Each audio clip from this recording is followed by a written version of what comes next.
We welcome you live to Darlington International Raceway. We're inside the number 4 Kodak sponsor car driven by Rick Wilson, and we're set to go in the 37th annual Southern 500. The threat of rain is causing an early start of this race. The lineup on the front row will be Tim Richmond in the Folgers Coffee Chevrolet car number 25. Outside of the front row will be Jeff Bodine in the number 5 Levi Garrett Chevrolet. In the second row will be Neil Bonnet in the number 12 Budweiser Chevrolet, and Harry Gant driving the Skoal Bandit car number 33. Row number 3 has the number 88 Frisco Oldsmobile driven by Buddy Baker. Alongside will be the Miller American Buick driven by Bobby Hillin Jr. In row number 4, it's Terry Labonte in the number 44 Piedmont Airlines Oldsmobile, alongside the Hardee's Ford number 28 driven by Cale Yarborough. In row number 5, the Copenhagen Oldsmobile number 55 driven by Benny Parsons. Starting alongside in row number 5, the Budweiser Chevrolet driven by Darrell Waltrip. The 6th row has Bobby Allison and Rick Wilson.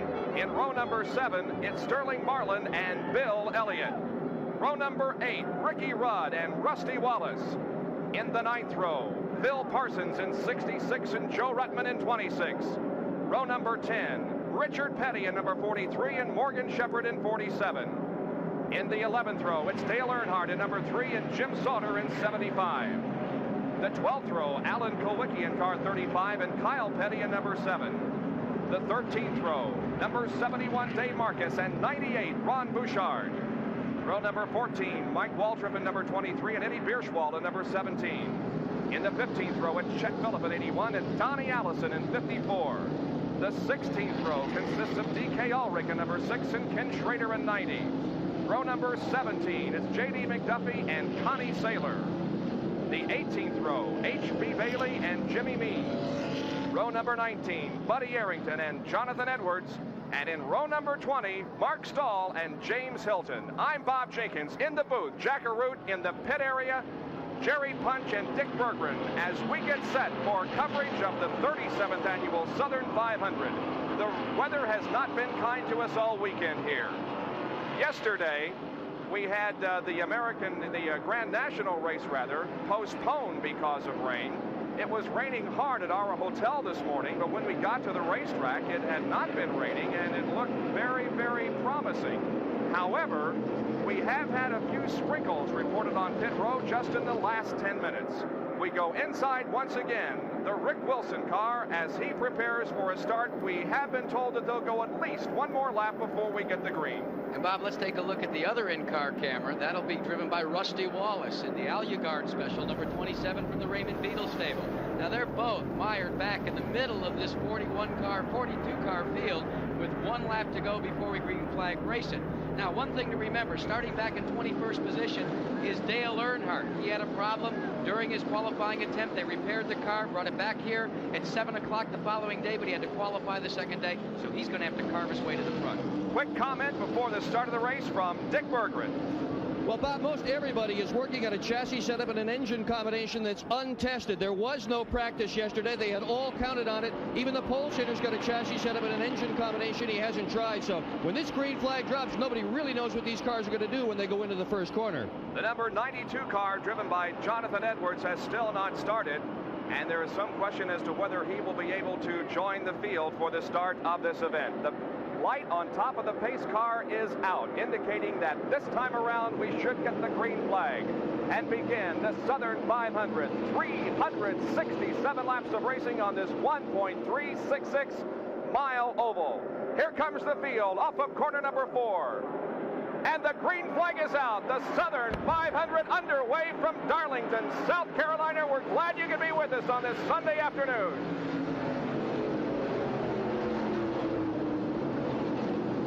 It's a very narrow racetrack. Tim Richmond has grabbed the lead. Neil Bonnet second. Jeff Bodine is third, but Bodine moves alongside Neil Bonnet at the end of the backstretch, and Bodine puts himself in second place. Bodine second. Neil Bonnet is third. They come off of corner number 4 and complete lap number 1.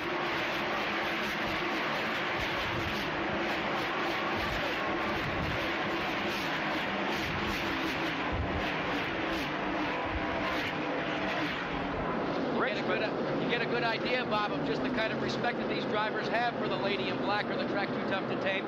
Already with just one lap in the record books, they've formed a single file snake all the way around the racetrack. They will pick and choose where they'll pass here.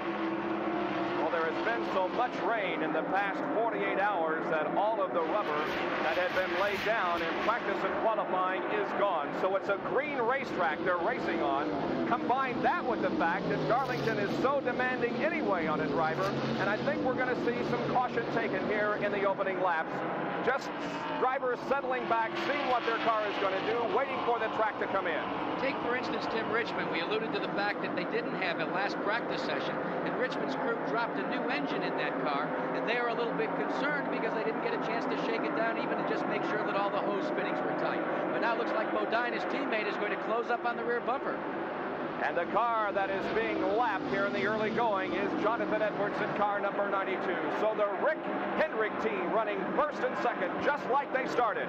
Tim Richmond, the pole sitter, is the leader. And Jeff Bodine, who started outside of row number 1, is running in second position right on the rear bumper of Tim Richmond.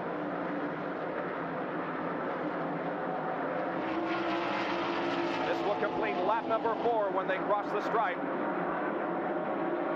Richmond and Bodine, followed by Neil Bonnet, then Harry Gant, then Buddy Baker, Terry Labonte, Bobby Hillen Jr., Cale Yarborough, Benny Parsons, Bobby Allison, Darrell Waltrip, and Sterling Marlin. These front two cars have pulled away to about a 2-second separation over third place. And it looks to me like Tim Richmond just gets into turn 3 a tad better than Bodine. Bodine, however, seems to be able to close up as he exits turn 4. Rusty Wallace running back in 17th position. There is the view from inside that Alucard Pontiac. And we have a crash. It's Richard Petty on the main straightaway. Petty bangs the wall right at the start-finish line, and the car comes to a halt. That's where we've seen most of the accidents in yesterday's Grand National race that was suspended just almost near the halfway point.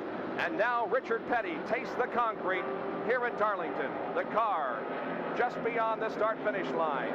And the yellow flag comes out. And you can see Petty conversing with his crew chief, Dale Lindman, to let him know that he was okay. He's beginning to unhitch the seat belts and the shoulder harness, but he will sit inside that race car. Not that he's hurt or anything, but waiting for the rest of the field to go by and let the safety crew come to his assistance. And a replay of the accident. Again, trouble erupting just out of corner number 4. There you saw Petty on the high side. It looks like he just got crossed up and bang. Got eaten by the concrete right at the start-finish line. He keeps the wheels cocked, stays off the brake, and he just comes to rest. Those dark spots there on the very inside of the racetrack are wet spots, but the groove itself, the area of the racetrack that they use for racing, is completely dry. There's no problem in that respect. Well, the STP Pontiac is started once again, and Richard Petty will limp to his pit area. Well, they will try to straighten out the body work and get Richard back into this event. The Southern 500 from Darlington, South Carolina. We'll be right back.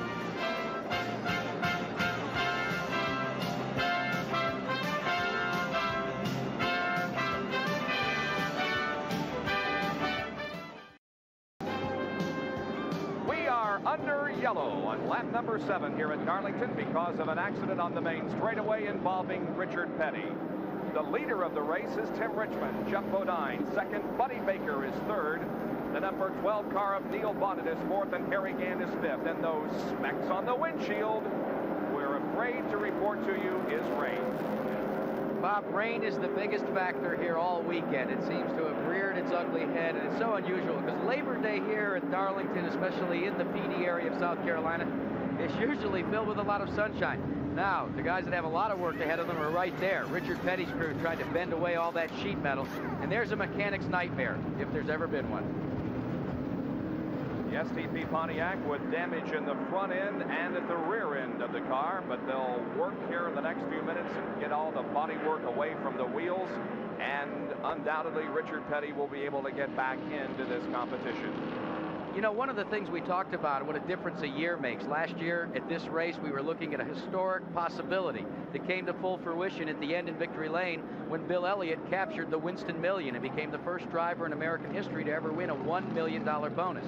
Well, the $1 million isn't up for grabs today as we continue to see Tim Richmond leading the pack here under caution. But there are 3 drivers that do have a shot at $100,000, a consolation prize of sorts. The winner of the Daytona 500. Of course, that was Jeff Bodine, who was running in the 2nd spot.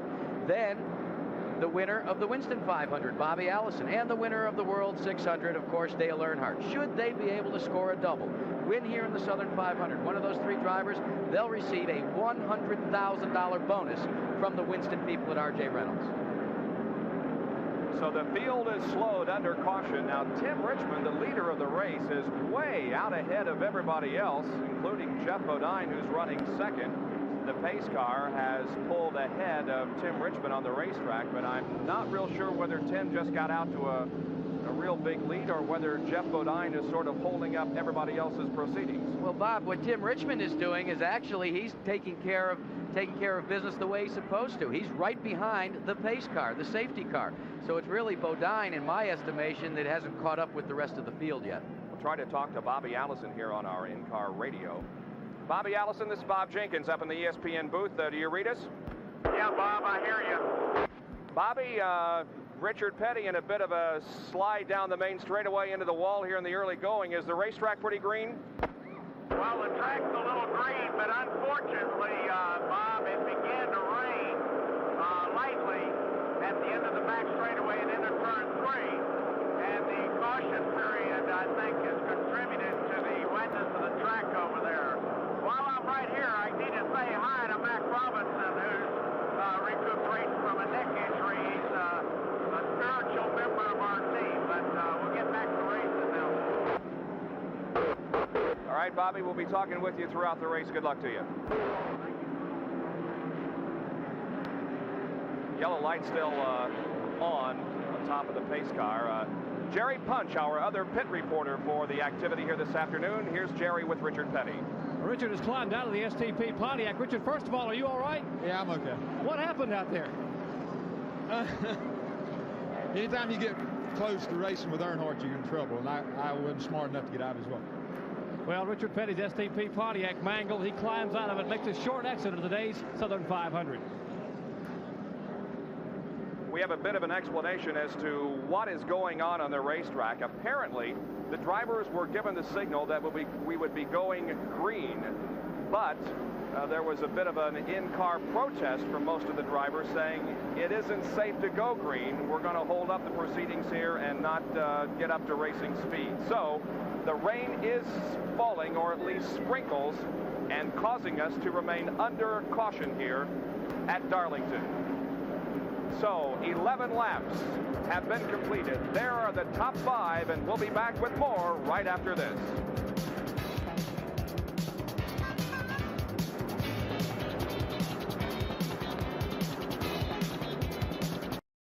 We are told that they'll go back to green in 2 more laps. There's Harold Kinder, the NASCAR flagman, holding up 2 fingers. 2 more laps, and green flag conditions will prevail here at the Southern 500 for the first time in about 2 hours and 30 minutes. And Rusty Wallace, carrying one of our in-car cameras, comes into the pits once again. Let's see what they're going to do to Rusty Wallace's car. It looks like maybe they're just going to top off the gas tank. They're looking at the tires on the right side. One crew member was changing the windshield, and that's indeed all they did, was add a little fuel. Now, Rusty is on the lead lap. Only 1 car of the 39 restarting is not on the lead lap, and that is the number 92 machine of Jonathan Edwards, who had trouble getting started initially back around the 1 o'clock hour and was lapped in the early going. 38 cars on the lead lap. Rusty Wallace pulling back out onto the racetrack.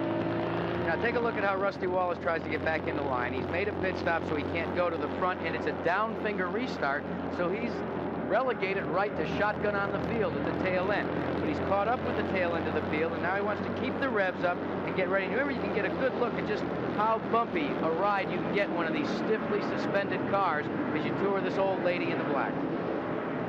All right, there's Tim Richmond, followed by Jeff Bodine, Buddy Baker, and Neil Bonnet. your first 4 positions. In 5th is Gant, 6th Labonte, 7th is Bobby Hillen Jr. They're on the backstretch and will go green when they come down and cross the start-finish line. And we will have completed 25 laps at that point. Richmond gets to call the shots from here. He gets to see the flag first. He'll determine the speed as they come down to take the restart. Pace car is pulling off of the racetrack. Here comes the field off of the 4th corner. Looking for speed for the first time in a long time, it seems. There's the green flag. Racing conditions once again at the Southern 500. They go 3 abreast coming down the main straightaway as some of the faster cars go low and pass the slower cars. And one of them was Dale Earnhardt. He picked up 3 spots on that restart. A good move by Earnhardt. Tim Richmond leads them down the backstretch once again, pulling out to about a 5 or 6 car length advantage on his teammate Jeff Bodine. This is how they started the race, with Richmond in the pole position and Bodine to the outside. And here they are.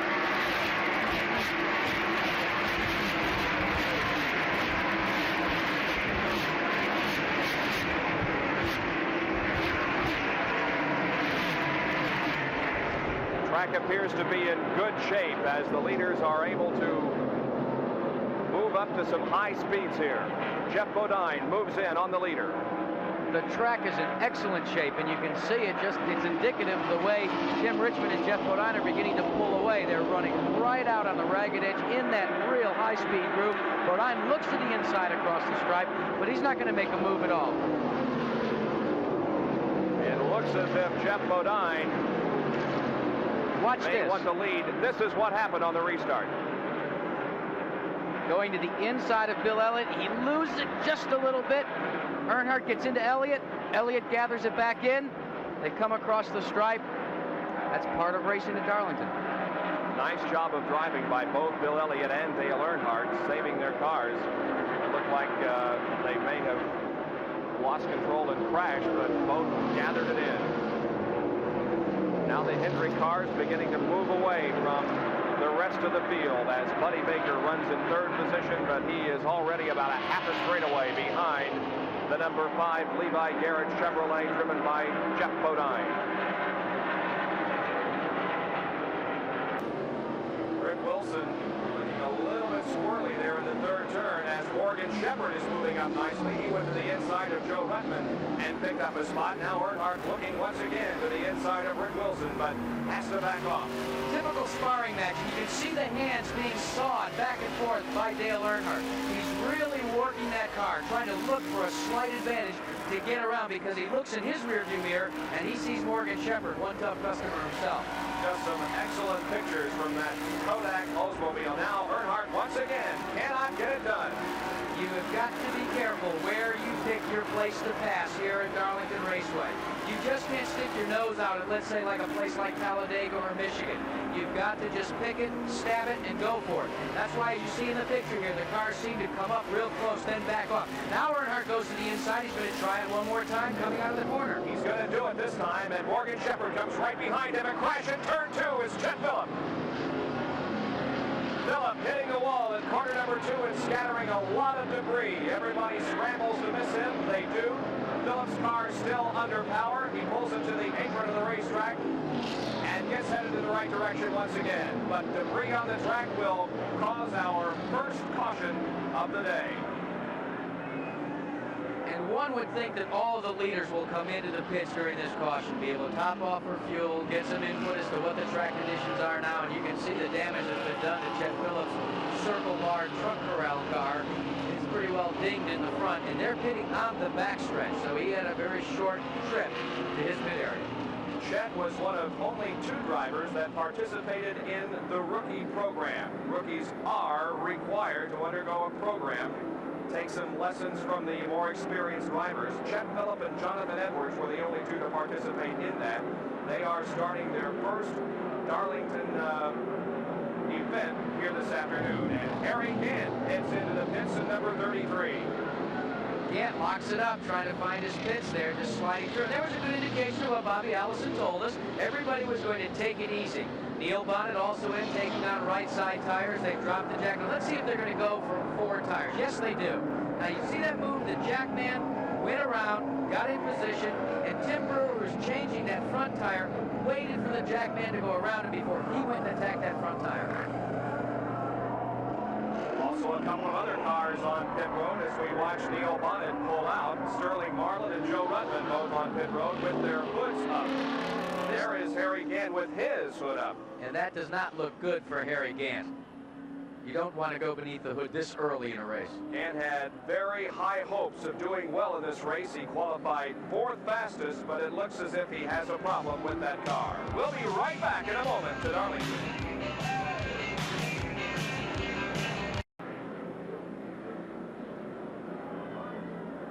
Back at Darlington International Raceway, where the yellow remains out because of the crash involving Chet Phillip over in car number 2, and turn number 2. Well, so far, some unexpected, but some expected things. We saw the pole and outside pole sitter rumble to the front here. We've had the red flag delay, but it looks like, you know, Richmond and Bodine are still the class of the field, at least in the early going.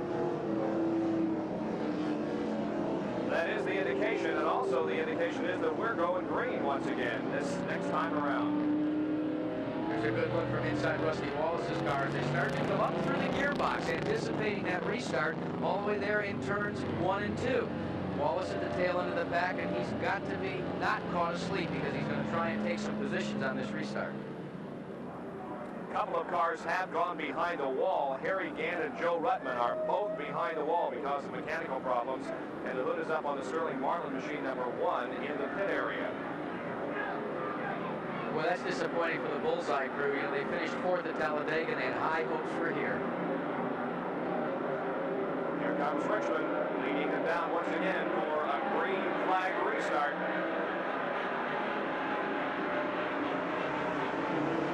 Two abreast on the main straightaway, but everybody filing into single file formation going into turn number 1. The narrow race groove here at Darlington necessitates that. Now they're on the backstretch, and still Tim Richmond in the number 25 Folgers Coffee Chevrolet, leading Jeff Bodine and Buddy Baker. Tim Richmond qualified for this race at 158.489 miles an hour, about a mile an hour faster than his teammate Jeff Bodine, who was second place.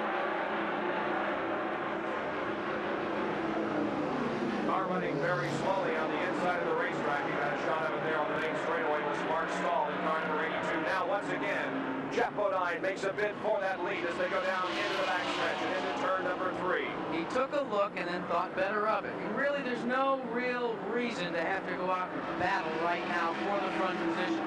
He's moved right to the rear bumper of Richmond. A good indication that he's just as fast as Tim. They pulled away just a little bit from Buddy Baker in third. So what Bodine will do is just move to the inside, take a look, see what's ahead of him, and then stay right behind his teammate Tim.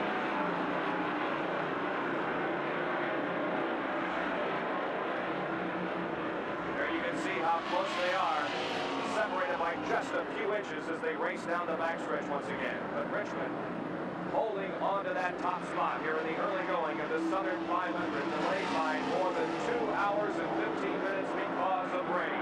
But the weather doesn't look too bad right now. Skies are still overcast, but it has not rained now in about an hour. And the track conditions are very conducive right now to some good, strong, high-speed racing. The dampness that was on the racetrack, most of it has disappeared. The majority of it now is down on the inside where you don't race anyway. Sure, it's 80 feet wide, but there's only about 35 feet that's used for the racing group here. Let's go down to Nick Berggren, who is with apparently an early retiree from the race here again. Well, Bobby Schultz could not be a retiree. This was the distributor cap that was on the car. That side looks fine, but that's how Harry Gant came in. This thing was broken directly in half. Well, they're working on the car right beside me now, trying to get the car back together again. There's about 7 mechanics with their hands underneath this hood, and Gant hopes to go back. Right now, Jerry Punch is up pit road, and he's with Joe Ruttman. Well, Dave, we're in the garage area, and Joe Ruttman is the second car to retire. Joe, what puts you out? Well, we have water run out the exhaust, which indicates that we probably got a cracked head. And, you know, obviously there's not much way of repairing that kind of a problem. Sorry to see you out of it. Let's go back up there. Joe Ruttman's terrible luck continues on the Winston Cup Trail. He was the second car to drop out of competition in the Southern 500, the first being Richard Petty. On the racetrack with 41 laps completed, it's still a battle between Tim Richmond and Jeff Bodine. I'll tell you, while we watch Tim Richmond and Jeff Bodine begin to pull away from your third-place runner, there is one whale of a battle going on behind it for 5th, 6th, 7th, 8th, and 9th positions. Dale Yarbrough in 5th at the head of your picture. Directly behind him is Bobby Hillin Jr. Then, right in the back of that package, you see him there going beneath the sign, is Bill Elliott. Elliott is on the move. He set his sights now on Darrell Waltrip. He has begun to show the muscle that $1 Million Bill exhibited last year in his run for the million. 5 cars running right together on the racetrack here. Bringing up the tail at the moment is Bill Elliott, but he has moved to 9th place after starting in 14th position. But the real battle and the best one is still up front. The teammates, Richmond and Bodine, going at it. At the moment, Bodine content, it appears, to remain in 2nd position, letting his teammate Richmond set the pace. When you look at the nature of these two drivers, that's exactly the way they should run. Richmond is the flamboyant one that likes to get out front and lead. Bodine a little more calculating. He'd rather just save maybe a couple of cards in his hand till later. Again, he shows just to the inside. He feints that move, but you never really see him load the cannon and try and go after it. He just sneaks a peek to the inside and then goes back behind that pole to start. By the way, Dale Earnhardt has moved up to 12th position now from his 21st place start. Richmond and Bodine. Now Bodine once again sneaking right up on the back bumper. That number 25 car, they come down the straightaway. Slower car there to the inside is Jonathan Edwards, the number 92, but they get by him safely. Now, from the looks of things, the way Tim Richmond is running as he's here now in turns 1 and 2, but when he gets over to turn 3, it looks like possibly he has just a slight handling problem. Nothing to be real concerned about, but he'll point the nose downstairs. He'll try and get as low as possible there, and then the nose starts to run right up high up against the wall. That is usually indicative of a push with the race car. Bodine, on the other hand, seems a little more content and able to keep the car pointed down low. Each time down the main straightaway, Jeff Bodine moves his car to the left and takes a look, but has not made a real indication that he wants to pass. Now watch the line they take going into turn number 3. Tim Richmond will move right down to that low stripe, and then the car swings high. Well, now he used a little lap traffic there with Buddy Arrington, so you really didn't get a good look at what they call giving a car its head. Letting it go to the wall, just not trying to bind it up. But that's the technique that Richmond's using now.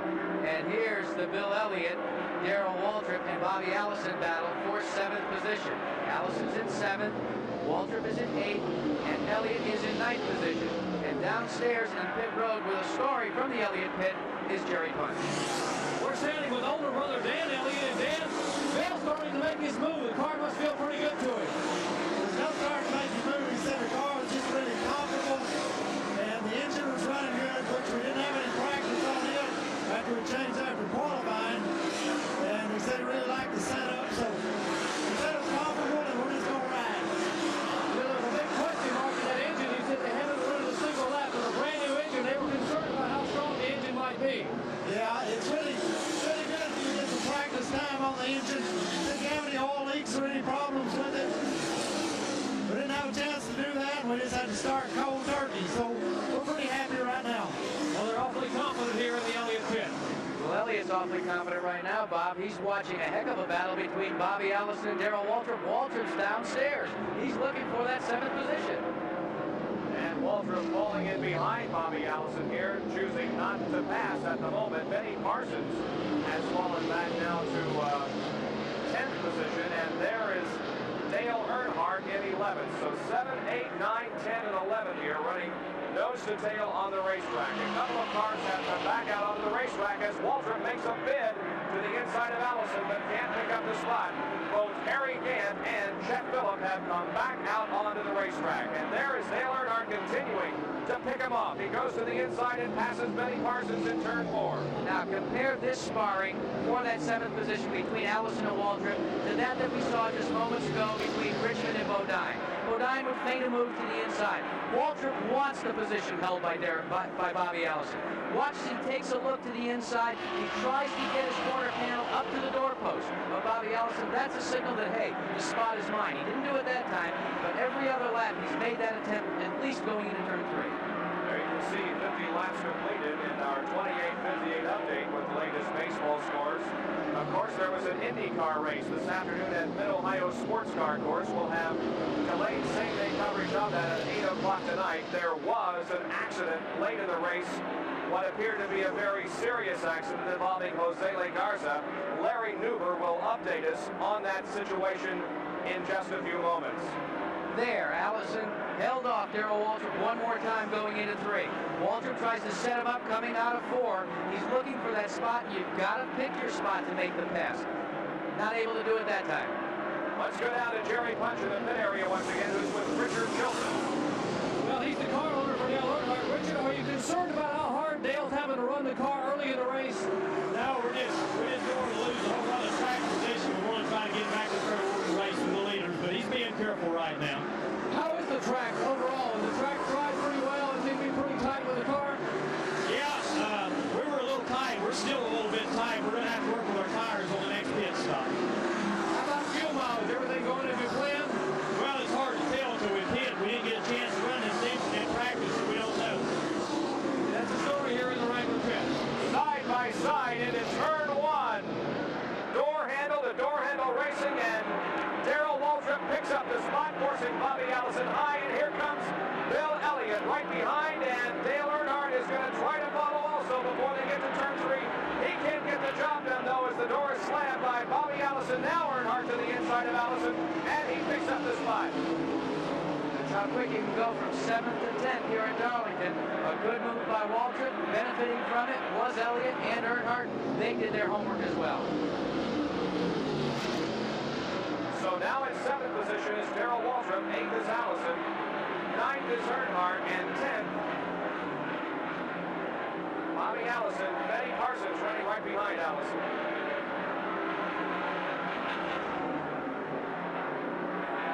55 laps have been completed, and the reason that we are only 55 laps into this race is because of a rain delay that we had.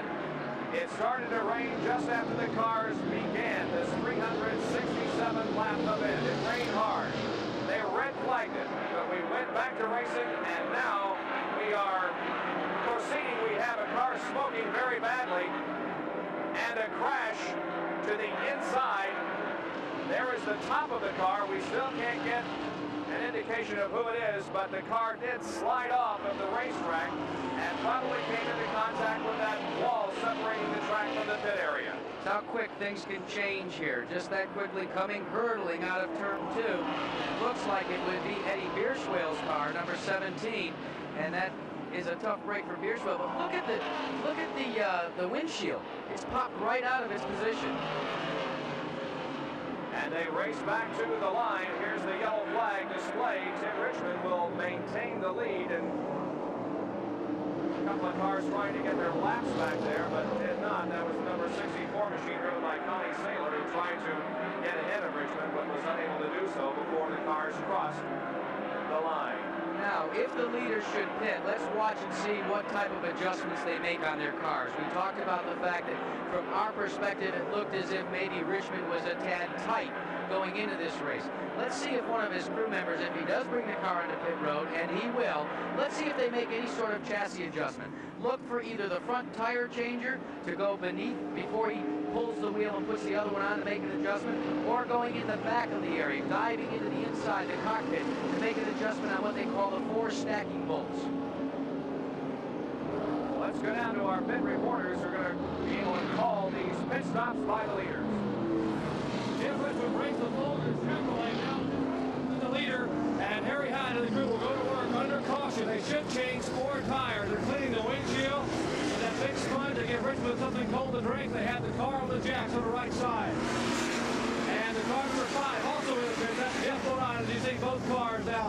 the pits. Then we'll go to the left side for Tim Richmond's left side tire change. The Folgers crew now getting all 4 tires, fresh rubber on the Chevrolet. It's been leading since the green flag struck.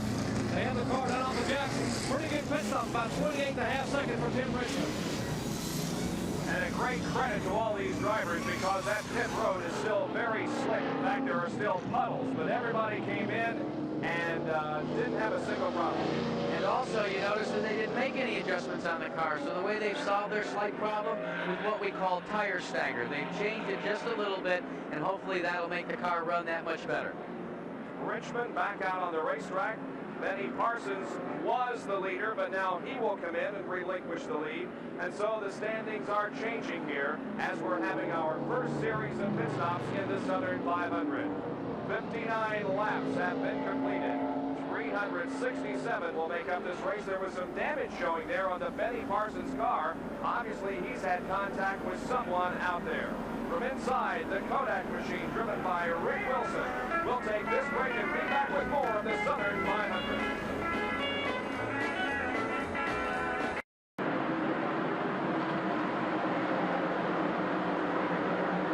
We are back to racing at Darlington, and what a race we've got going. Tim Richmond and Neil Bonnet are going at it tooth and nail.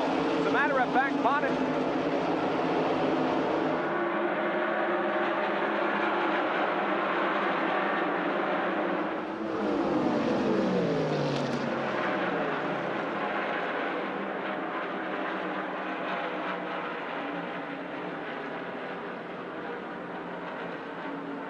And now Bodine tries the inside of Bonnet for that second position into 3.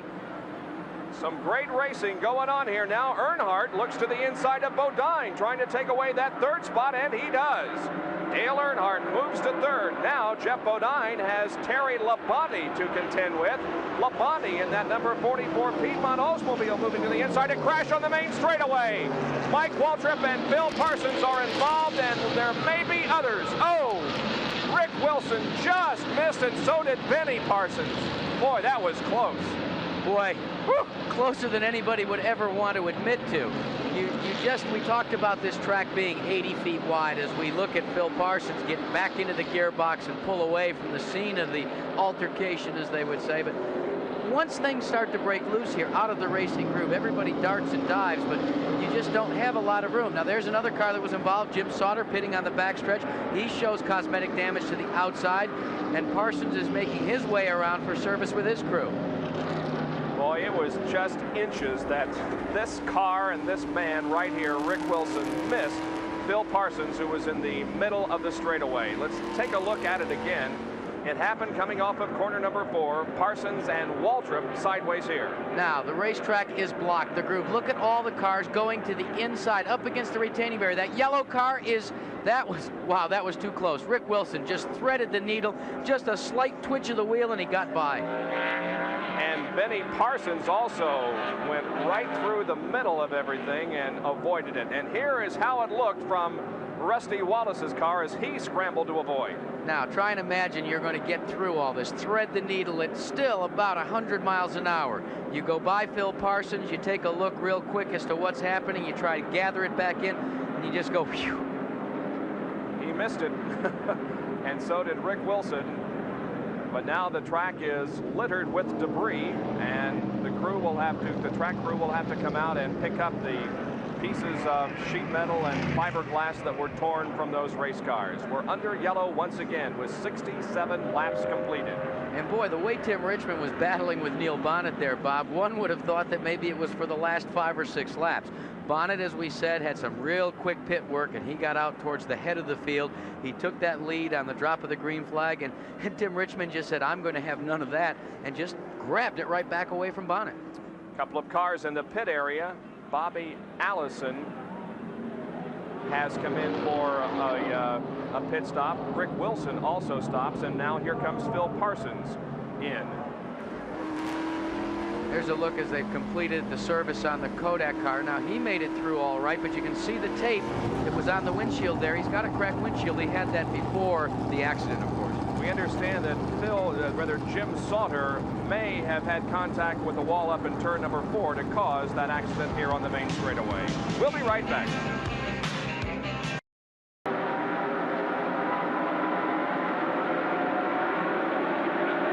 race is back under green at Darlington, and Tim Richmond has the advantage once again, followed by Neil Bonnet, then Dale Earnhardt, and Jeff Bodine as they file into turn number 2 once again. Now there is a Quinella right there. You've got Richmond on the point, flanked by Bonnet. Now Bodine looks to the inside of Earnhardt. He gets the spot and takes over third. But look at Earnhardt, says, nothing doing, fella. I'm going to the inside. Downstairs in 3 and 4. Battle for third here. Earnhardt gets it back. Bodine back to 4th position. From the looks of that move, Bob, one would have to say that Earnhardt is really not using all that he's got in that race car. Just the way he took that spot back, it's almost as if he's going to let the race come to him. Now, knowing the weather that has prevailed over this area all weekend, do you go for the halfway point, Jack, or do you go for the full distance? I think they've said it so many times. You've got to, at least at this point in the race, go like it's going to be for the full distance. Now, you're going to run just as hard as you can here at Darlington as compared to, let's say, a Talladega or a place like that, because this track is so treacherous. Drivers will tell you, you don't race the competition, you race the track itself. So whether it's 200 miles, 400 miles, or 500 miles, it doesn't matter. Every lap you've got to race at 110%. Tim Richmond pulling away from the rest of the field. You can see the interval there between first and second, as Richmond has opened up about a half a straightaway advantage on second, third, fourth, and fifth. They running right together. Second, Bonnet. Earnhardt making a bid for second. He gets it at the end of the straightaway. Like I said, Earnhardt wants to wait for the race to come to him. He looked in his front windshield and he saw that Richmond was beginning to pull away. So he just reached down and beneath the hood of that car and said, give me a little bit, let me take over second so I can at least keep the leader in sight. He doesn't want to let Richmond get too far ahead of him. A phenomenal march toward the front of the field by Dale Earnhardt, who was relegated to a second-day qualifier. He was the fastest, of course, on second-day qualifications. Started this race 21st, and now has moved all the way up to number 2. Had he been able to qualify on the first day, his speed was good enough for 5th starting position. Third, fourth, and fifth here. Bonnet and Bodine going at it. Bodine picked his spot going into turn 3. He goes downstairs. Boy, Bonnet pinched. Oh, that was close. It looked to me like maybe Bonnet didn't see him and pinched him just a little bit downstairs. But Bodine gathered it back in, and the other guy that did a whale of a job was Terry Labonte. He gave Bodine the room to recover. Just a terrific job of driving by Jeff Bodine, whose car was almost completely sideways, and he saved it to hang on to that 3rd position. Not done intentionally. Neil Bonnet just looked down and he just saw him and he had to back out of it, but that's the close quarters racing that we've got here at Darlington. A great job by Bodine, Bonnet, and as I said, Terry Labonte. He hung on to 4th position in that move. Now here's what I'm talking about. Bodine's downstairs, Bonnet taking his customary line, going to point the nose down into where the groove is, but Bodine is there. Bodine has to go almost down onto the apron. He loses traction, and he gathers it back up. Now see, Labonte was back out of the throttle. Gave Bodine all the room that he needed. It was a situation similar to one in Bristol last weekend. You saw it on our replay of that race a little bit earlier when Ricky Rudd last weekend was right behind Harry Gant when Gant got sideways and Ricky backed off the accelerator to make sure that he didn't spin. Boy, all that action is tightened up now for 5th, 6th, 7th, and 8th position. Bodine running up there in that 3rd spot. In 4th position now is Bonnet. 5th goes to Labonte, and Darrell Waltrip has moved to 6th spot. Bodine's beginning to pull away, but the battle is for the position number 4, held by Neil Bonnet. Bonnet in 4th, followed by Terry Labonte, and then Darrell Waltrip. Following Waltrip on the racetrack is Bobby Hillin Jr., Cale Yarborough, Buddy Baker, who was 3rd when we restarted this after our rain delay. In 10th position is Ricky Rudd. 11th is Bill Elliott. And the number 27 car of Rusty Wallace has moved back up to 12th position. And Tim Richmond is still maintaining a sizable lead over Dale Earnhardt. Earnhardt is closing, but ever so slightly. The action is right here, what you're seeing. Labonte goes downstairs and takes the spot from Bonnet. It looks like Bonnet may have a little bit of a problem. Well, Terry made that move very, very nicely and with authority. As as he moved to the low side to make the pass and then moved high on the racetrack to pass a back marker. So obviously that Piedmont Airlines Oldsmobile is working fine. Chet Phillip is being lapped on the racetrack. He's been into the wall earlier in the race. Now we're going to watch the teammates go at it here as Neil Bonnet and Darrell Waltrip meet on the racetrack, and Bobby Hillin Jr. is also right there in number 8. As you watch Neil Bonnet go through the corners here, Darrell Waltrip hurtling directly behind him, it looks as if there is a little erratic movement on the part of car number 12. That would be indicative of a handling problem. Let's see if we can notice it here in turns 1 and 2. Bonnet tries to maintain the line, and it looks like there may be just a little wiggle to the nose. Could be that that car's a tad loose. Junior Johnson Machines running in 5th and 6th position. Neither of these drivers will be with Junior next year. Neil will be going to the Raymock operation, and of course Darrell Waltrip with the Rick Hendrick organization. And look who's lurking in the back there. Cale Yarborough, just waiting. A 5-time winner of the Southern 500. He likes this race. I think the irony is he's never won the Trans-South 500, but he knows how to get it done on Labor Day weekend. 81 laps have been completed now. On the racetrack, the leader is Tim Richmond, and he is just dominating this race at the moment. Crossing the line right now is 2nd position, the yellow car driven by Dale Earnhardt. And then back to 3rd position is Jeff Bodine, followed by Terry Labonte in 4th, and Neil Bonnet in 5th position. So at the moment, Tim Richmond is controlling the Southern 500 at Darlington International Raceway. Back with more in just a moment.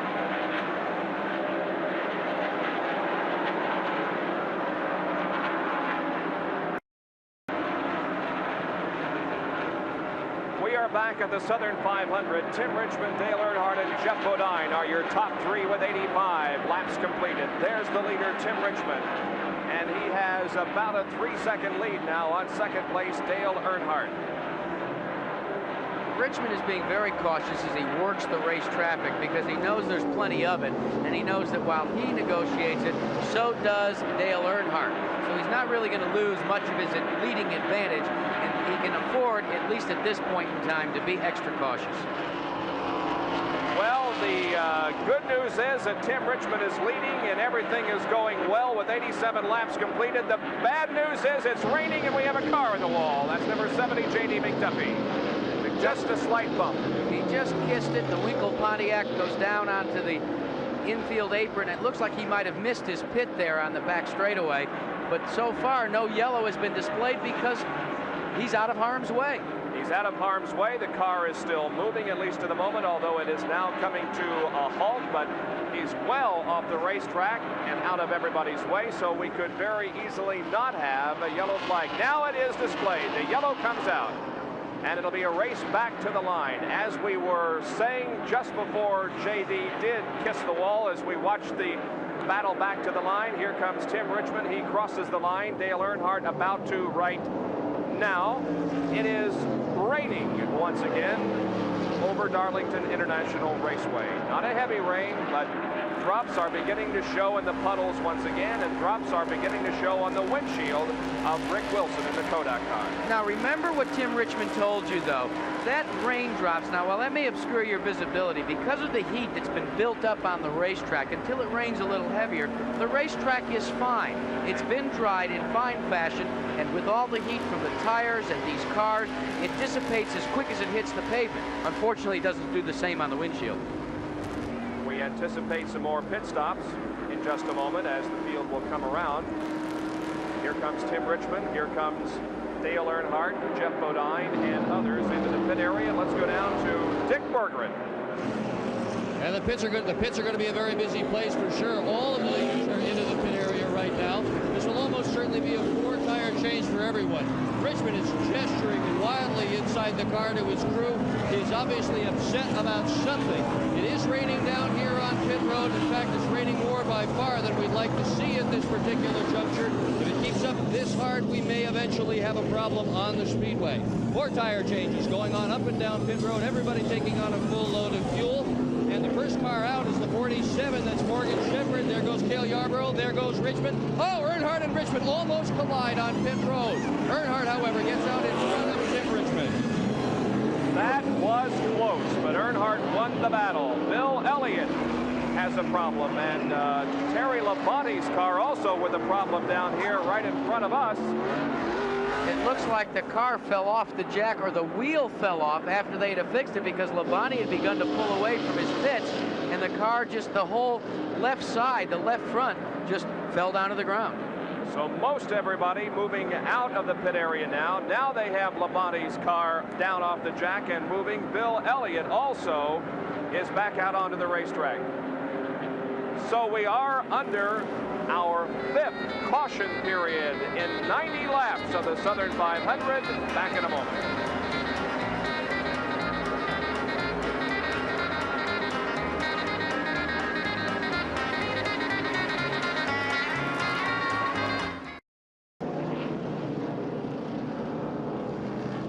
We're back at Darlington, and Terry Labonte is making another pit stop. The car apparently fell off the jacks last time by. Dick Berggren can explain that for us, Dick. Well, they definitely had a problem here, and Steve Meal, the crew chief, was knocked over. He was, the back of his shirt, his pants are all skinned up. He's wet. He's okay. In fact, he's the guy that's doing the work on this left front. And they did have some damage here on the left front of the automobile, but it doesn't appear to be anything major. They're putting another left front tire on the car. They beat the damage out, and Labonte is back on his way to the speedway. Unfortunately, though, he has lost a lap. So a tough break for Labonte, who was running up there in the top 10 and 6th to make that 4th position when the incident occurred. And it was just a scant few feet that cost him the lap. If they'd been able to reaffix that tire in maybe 4 or 5 seconds earlier than they did, Bob, the stop sign was still green, saying he could have gone out, but the leaders had come across the stripe and they had said, got to hold everybody in the pits, and Labonte lost one full lap. There you can see our 28-58 update. The American League Baseball scores. We'll have golf later this afternoon here on ESPN. Later tonight, we will have the Escort Radar Warning 200 IndyCar race from Mid-Ohio Sports Car Course. And wherever we are in our broadcast schedule, we will have the finish of this race live here on ESPN. Kind of a fitting departure for Jack Beebe. Morgan Shepherd, who won in Atlanta earlier this year in April, surprised so many people with that privateer entry. He's now leading the famed Southern 500.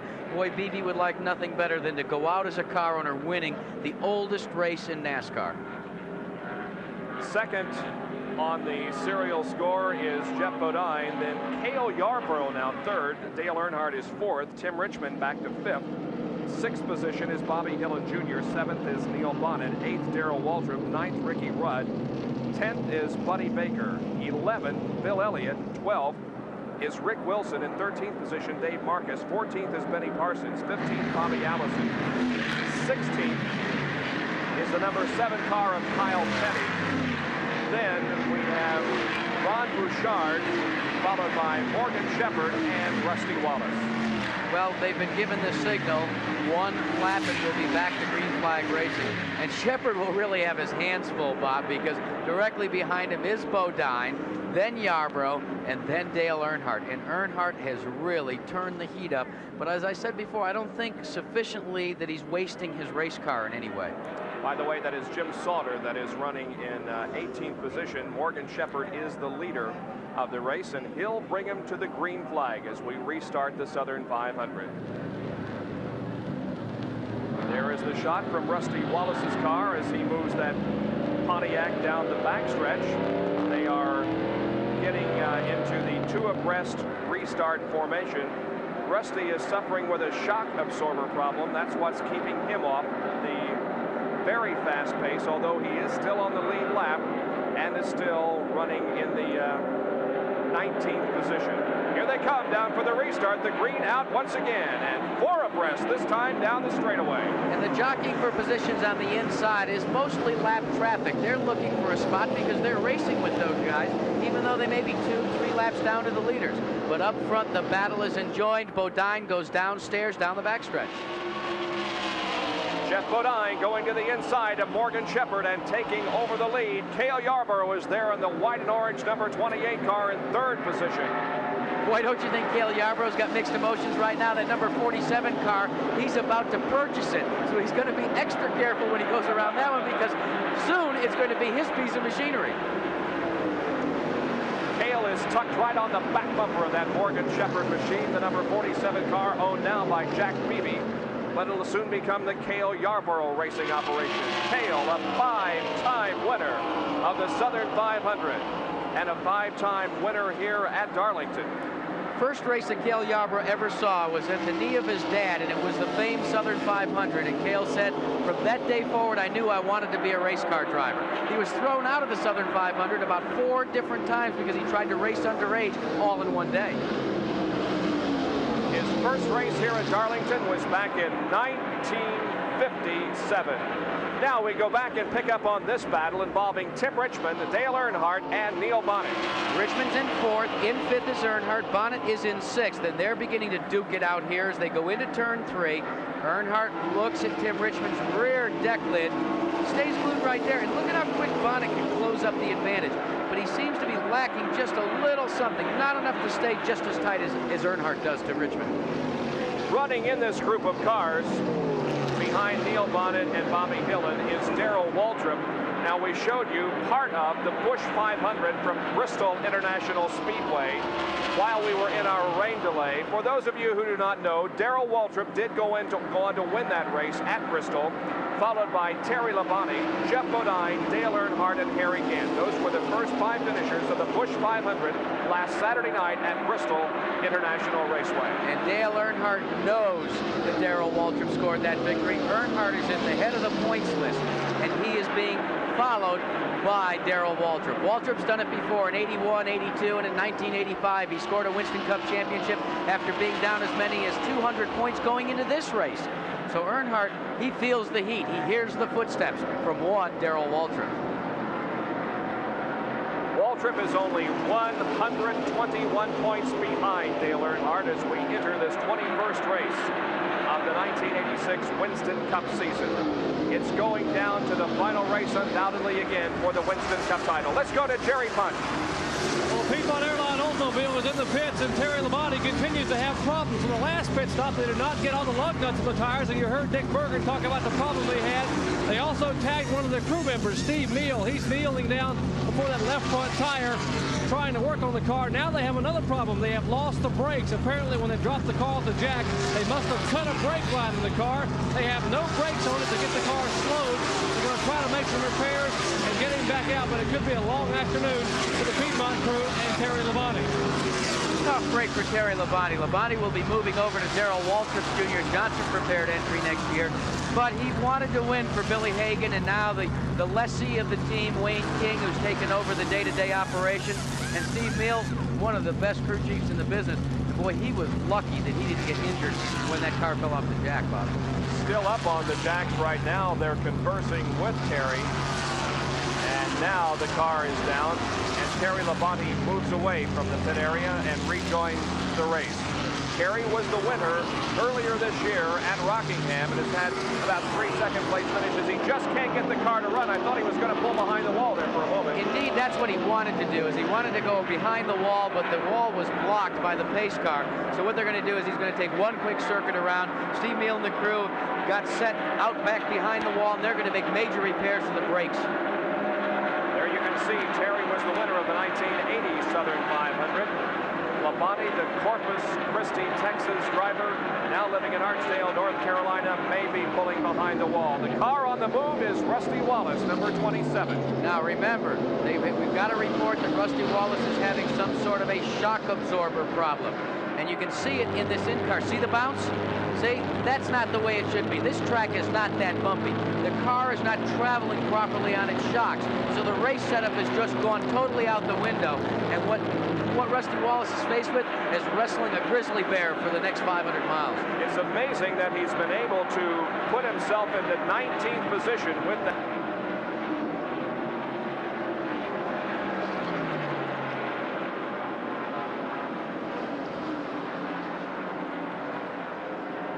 ...1987 is concerned. Bouchard is riderless right now. He does not have a drive. The word is that he will be departing the Mike Curb organization. A lot of talk that Dale Jarrett will drive that car. Jarrett made a campaign with it at Bristol 1 week ago.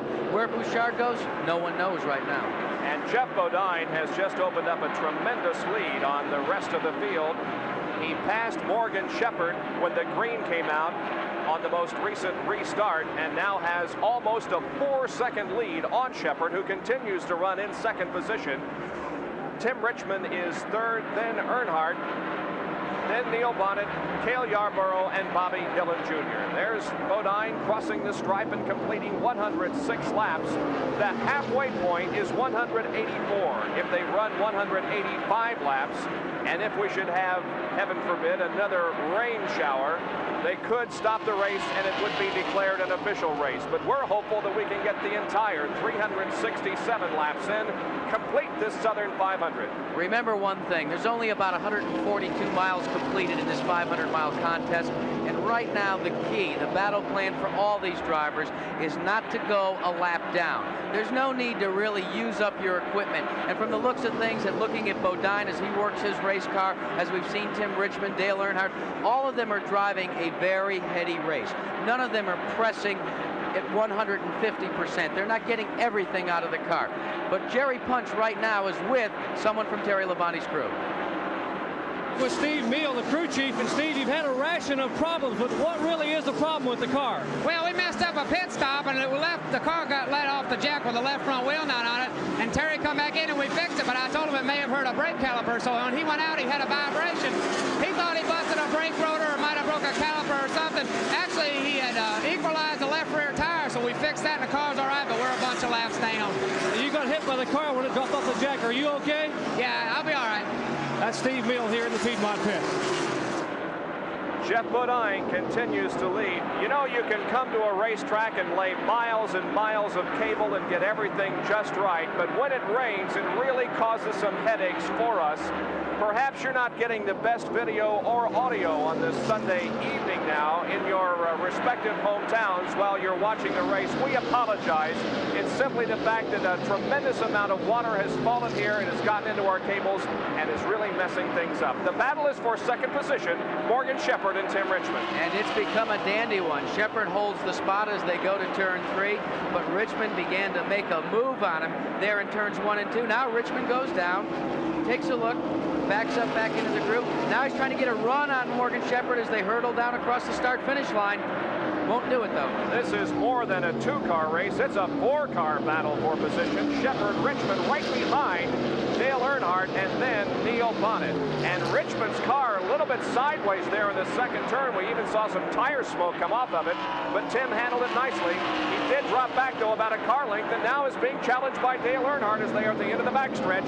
But Richmond holds on to that 3rd spot. Now Earnhardt again to the low side of the racetrack. He passes Tim Richmond and goes to 3rd. Classic move by Dale Earnhardt. Saw a miscue, saw an opportunity, and just stabbed at it. Took the spot away. Morgan Shepherd has been able, however, to hold on to that second position in a pretty impressive drive by Morgan, who next year goes to the Kenny Bernstein-owned team, which is now, of course, the car being driven by Joe Ruttman, who retired from this race very early in the contest. So Richmond has been relegated back to the 4th position. In 5th spot is Bonnet. Now Bonnet looked to the inside, trying to take a move, but Morgan Shepherd is holding all of these guys in bay right now. And Shepherd has got a little something to prove, not only for himself, but his retiring car owner, Jack Beebe. Now Bonnet looks to the inside of Richmond for the spot, and that's for 4th. Pulls alongside, at least gets about half the car alongside Tim Richmond, but then backs out of the accelerator and sets the car into 3rd place. Terry Labonte into the pit area once again as they continue to work on that car and try to get it back in good running order. Terry Labonte was running as high as 4th position when the car fell off the jack on a pit stop, and they've had trouble with it ever since. Well, you heard Steve say that they think they may have bent a brake caliper, and if that's the case, the car will vibrate terrifically, even when you're not on the brakes, because it may be rubbing up against the rotor. And boy, that's tough here. Labonte goes back into the race as we continue to watch 2, 3, 4, and 5. Now third and fourth position. It's Earnhardt and Tim Richmond. Now Neil Bonnet once again dives that car low, but is unable to pass. Here is Richmond looking to the inside of Dale Earnhardt, but he also backs out of it as they go high on the racetrack to lap number 64, Connie Saylor. Some nice early power, too, from Neil Bonnet. Bonnet has not been really that great of a ride in 1987. He's yet to be victorious. That's so unusual for any Junior Johnson ride. And Bonnet's got a lot to prove. He's going to the Raymock team next year, but it would be nice, as we talked about early on in the race, for him to be able to score a victory, gain entrance into the Winston, and possibly be able to bring to the Raymock team an invitation to the Winner's Circle program that's worth about $180,000 to $200,000 in 1987. Now Neil Bonnet once again watches Tim Richmond's car slide just a little bit sideways in the second corner, but Bonnet thinking better of making a move. I think that Morgan Shepherd has to be given a lot of credit here. He qualified in 20th position. He was the slowest qualifier on the first day of time trials at 1:53.3, about 5 miles an hour off the pole pace, I should say. But he has held on to that second spot, and now Tim Richmond moves inside at the end of the front stretch to pass Dale Earnhardt, and Richmond momentarily moves to third. Bonnet also challenging Dale Earnhardt. Now, Bonnet looked to the inside of Dale Earnhardt, but when Richmond got out of the throttle, just burped it for a second, Earnhardt had to back out. Everybody was crossed up. Not enough that you could see it on your screen, but enough that they all just played it a little cautiously because there's so much racing left. And everybody said, well, let's settle down and we'll go for it the next lap. While all of this is going on, Jeff Bodine continues to hang on to the lead, and in fact, he continues to stretch out the advantage. There he is, lapping Jonathan Edwards in car number 92. Bodine, one of 3 drivers here this afternoon who can win, if he should win this race, a bonus of $100,000. He was the winner of the Daytona 500, and you have to win 2 to pick up that $100,000. Meanwhile, back for the battle in second position. Morgan Shepherd runs in second. Third spot still belongs to the teammate of your leader, Bodine. That, of course, Richmond. Earnhardt has been moved to fourth spot as they go down into turn 1. And in fifth is Neil Bonnet. Cale Yarborough is in sixth. And it looks as if moving into seventh, yes, it's Buddy Baker. And in eighth spot is Bill Elliott. By the way, it's a 6.5 second advantage for Jeff Bodine over Morgan Shepherd. There is Earnhardt and the number 12 car of Neil Bonnet. Now behind Bonnet. That's 6th, 7th, and 8th. And Yarborough in 6th, 7th to Baker, and in 8th is Bill Elliott. And they're having one wingding battle of their own. Cale Yarborough in the Hardee's car, number 28. There is Buddy Baker, who ran as high as third, but has not been quite as fast on the racetrack since we had the rain delay as he was in the very early going of this race. He's driving the Crisco-sponsored Oldsmobile car number 88. Bill Elliott is there in car number 9. They have to maneuver themselves through the slower traffic, going high to pass some cars and moving to the inside, in this case, to pass DK Ulrich in the number 6 car. Are you an aspiring race driver? Do you want to someday drive at Darlington? Well, study these cars. Morgan Shepherd, Tim Richmond, Dale Earnhardt, Neil Bonnet, Cale Yarborough. Watch the way they approach this racetrack and the way they work the race traffic. They go to the high side, just weave alongside a slower car. They never want to use too much energy. They don't want to horse the car around. They want to just keep it as smooth as possible, because that's why they call Darlington the Lady in Black. If you don't, it'll bite you. It's almost a 9-second lead now for Jeff Bodine, but look at this. 2, 3, 4, 5, 6, 7, 8 running right together on the racetrack. This looks like almost a Talladega type race. Boy, they're hooked into each other and really going at it. Only difference is about 35 to 40 miles per hour. But the concentration, I would dare say, is higher here because of the mental fatigue that you've got to go through. At any second, you can lose a position. Baker looks to the inside of Yarborough, and as does Elliott. Baker's hung out there. He's going to have to go for the spot. He does. He's got it. Baker moves into 6th position. Cale is back to 7th, and Bill Elliott runs in 8th spot. We have completed 122 laps of the Southern 500 at Darlington on this very overcast and what has been a very rainy weekend. The Grand National race yesterday here at Darlington, they completed 3 laps shy of halfway and had to stop it. And it's supposed to be finished tomorrow morning at 11 o'clock if we can get this race in.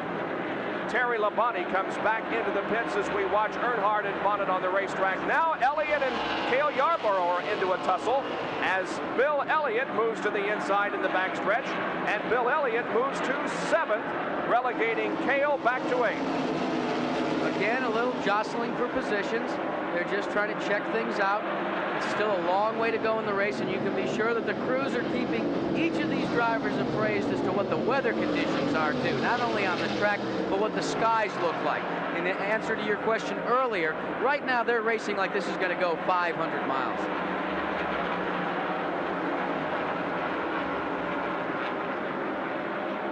Morgan Shepherd is continuing to hold on to that second place. Here is the leader, Jeff Bodine, crossing the stripe, completing lap number 125. Bodine finished 3rd last weekend at Bristol. His wins this year have come at Daytona, of course, and on the high banks of Dover Speedway. You know, Bodine had a real thrill this past week. He got a chance to go down to the United States Air Force 48th Fighter Interceptor Squadron, and they put Bodine through the paces in an F-15 Eagle jet fighter, and it gave him a totally new definition of speed and performance. But do you know who gave him a ride in it? Mike Alexander, a Grand National driver's brother, who was one of the lieutenants in the Air Force, gave him a ride in that F-15. And there you had an idea of the interval between 1st and 2nd. As I said, it's about a 8-second lead right now for Jeff Bodine. This second place scramble between Morgan Shepherd and Tim Richmond. Shepherd pretty impressive, though, in that number 47 Race Hill Farms Buick, being able to hold off Richmond, Earnhardt, and the others and keep that second position. Morgan Shepherd's a winner on the Winston Cup Tour. He won in Atlanta, and in his rookie year of Winston Cup competition, he scored a short track victory for Cliff Stewart when he drove the famed number 5, kind of ironic, huh, at Martinsville Speedway. So Shepherd knows his way to victory lane, and he's got one heck of a crew chief, Jake Elder, who was his crew chief on the 47 car today. We'll get a clocking here on exactly the interval between 1st and 2nd, as Jeff Bodine now is running right behind the number 75 car of Jim Sauter, and Sauter is running in 19th spot. Here they come, and it's about a 6.5-second lead for Jeff Bodine over Morgan Shepherd and the others. 6.5 seconds at Darlington is not a whole lot, especially at this point in the race. We're coming up to, what, a little over 170 miles of competition. There's a lot left. This race is going to go well into the evening if we don't get any more precipitation. We'll do it one more time here and see if it's a larger interval or a smaller interval for Jeff Bodine over the group of, and it's a 5.6, so almost a second shaved off there in just that one lap. Well, there's a reason for that, too. The race traffic has begun to thin out directly in front of Bodine and in front of the rest of the pack. Bodine now is kind of like blazing his way through. He's coming up on heavy race traffic, so he will have to be a little slower and a little more cautious than the rest of the field, namely Shepherd and Richmond and Earnhardt. Jeff Bodine leads the Southern 500 at Darlington International Raceway. We'll be back in just a moment with more coverage.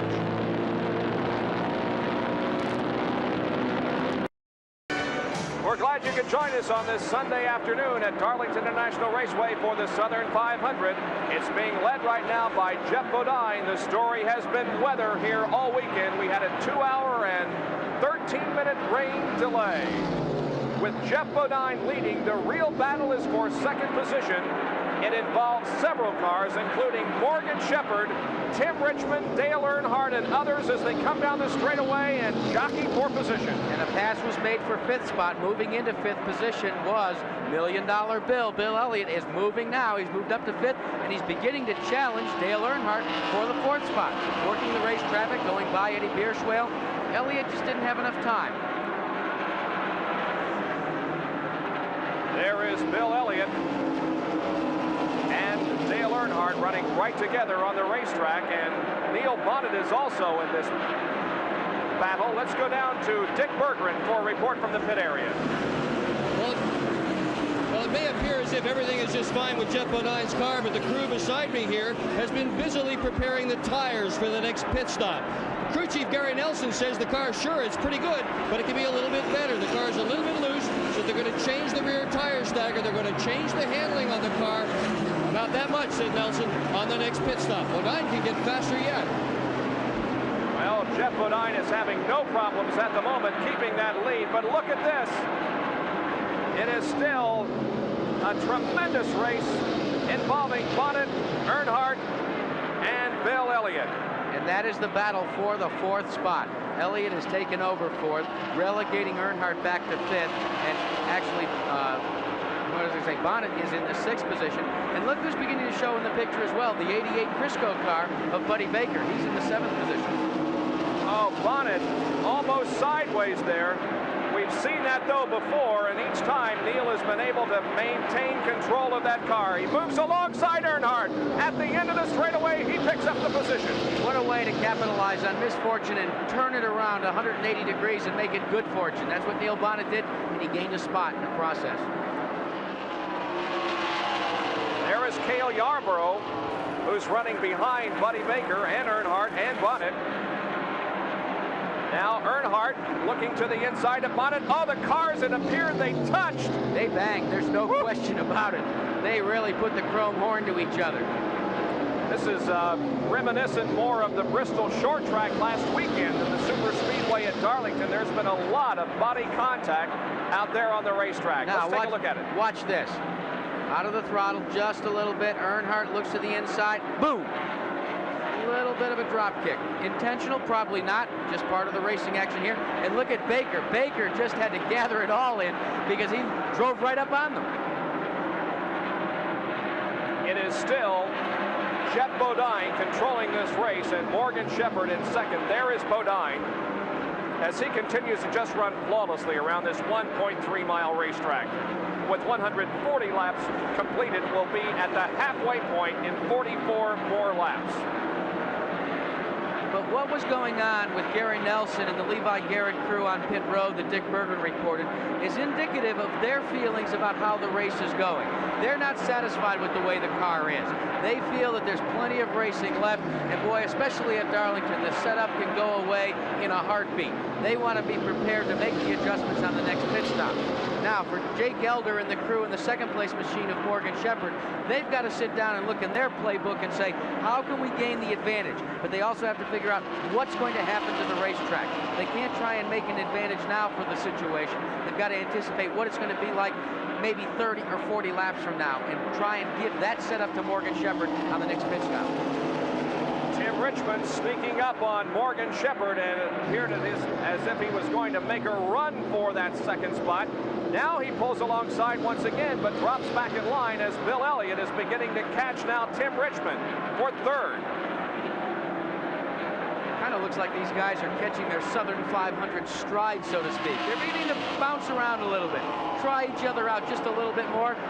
Look at that. Change in position. Second spot now goes to Tim Richmond. Morgan Shepherd's back to third. And Morgan Shepherd had held on to that second spot for many, many laps, but finally relinquishes it to Tim Richmond.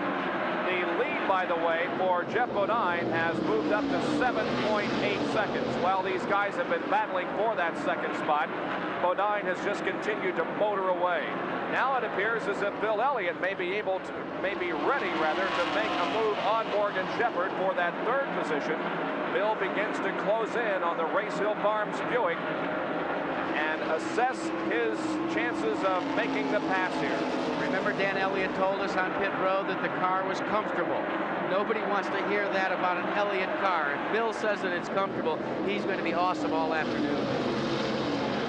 Bill Elliott, the winner of $1 million here last year, but he's not eligible for that this year. While we watch our 28:58 update, let's go down to the pit area once again.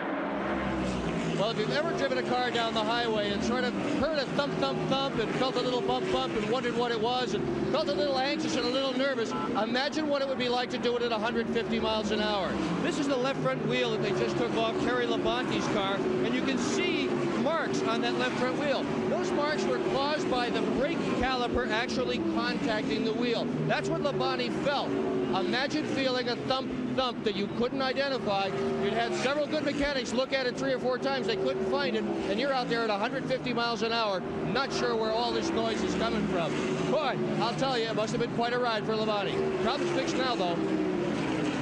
So that is this explanation of Terry Labonte's problem. He has been in and out of the pits all afternoon. We continue to watch this second, third, and fourth place scramble. And it's beginning to heat up. Morgan Shepherd, feeling the hot breath of Bill Elliott, has picked up the pace just a bit, and they've closed on Tim Richmond. It's a trifecta for second spot. Now Richmond maybe has 3 car lengths over Shepherd in third, and then maybe 1 car length between Shepherd and fourth position held by Elliott. Elliott right behind Morgan Shepherd, coming off of the fourth corner. But Elliott content for the time being to sit right where he is and watch the action in front of him. Elliott has looked strong all race long after having started from 14th position. He has been very competitive, and as you can see, he is now in fourth place.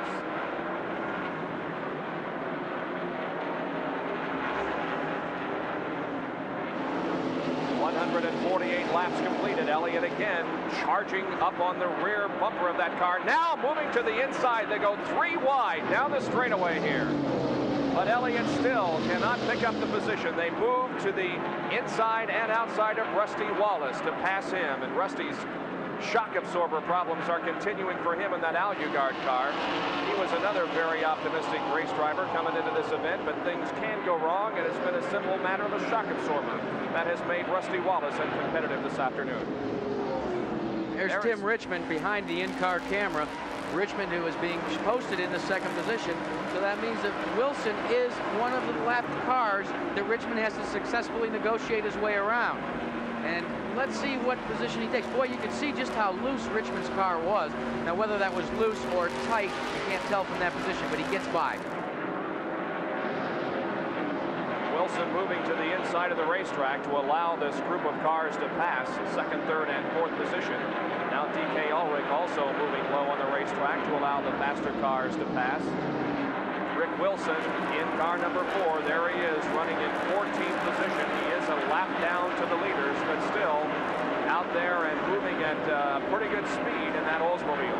And Bob, by our calculations, in about another 10 to 15 laps, we should begin to see some of the front runners presenting themselves on pit road, which could be the first green flag stop of the race. Bodina's gone by Dave Marcus to put another lap in the record books. That'll be lap 152. Now, most of them have pitted on lap 90, and it's getting tight now. Now, look at this battle for that third position. They've gotten by Richmond, and so now, whoa, real close. Shepherd has taken over second spot. Shepherd has moved into second position, but Tim tried to take it back there at the end of the straightaway, couldn't get the job done, so it's second, third, and fourth once again, battling for this spot. Here is Tim Richmond moving to the inside of Shepherd once again and taking the spot. So Richmond now back to second, or is he? Shepherd. This is a battle to the stripe, Bob. The caution has been displayed for Rusty Wallace. There you see it. They're going for the front position. Richmond is going to take it at the stripe.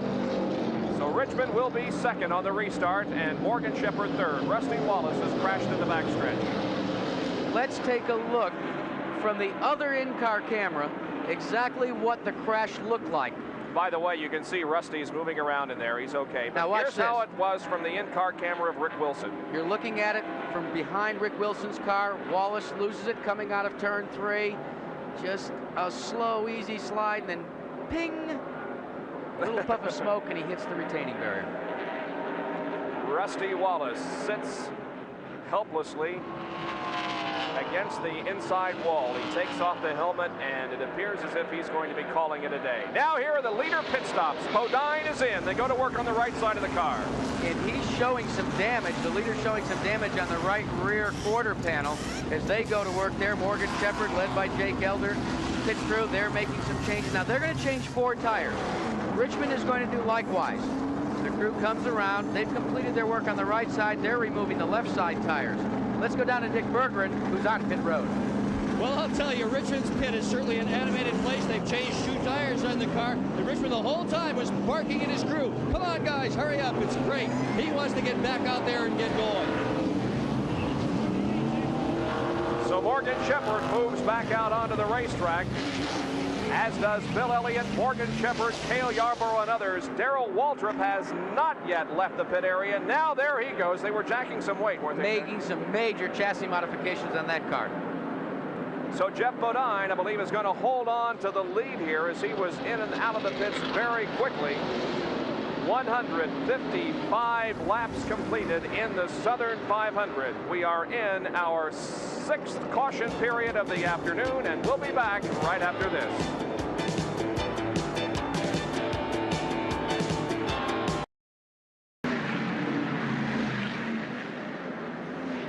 We will be going to that live coverage of our golf tournament this afternoon at 5:30.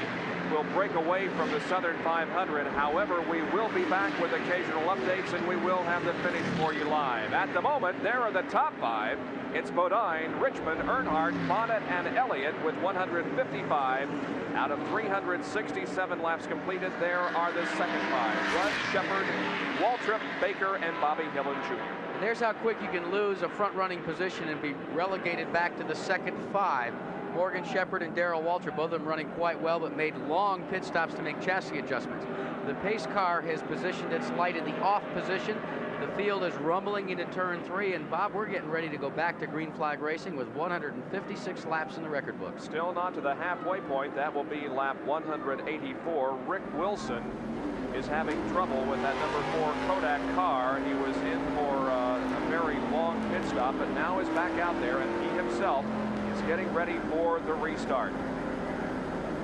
Looks like the Long Island Expressway waiting to go through the toll booth there. As he begins to build the revs up, you see the tachometer go up and shifts through the gear. We're back racing again.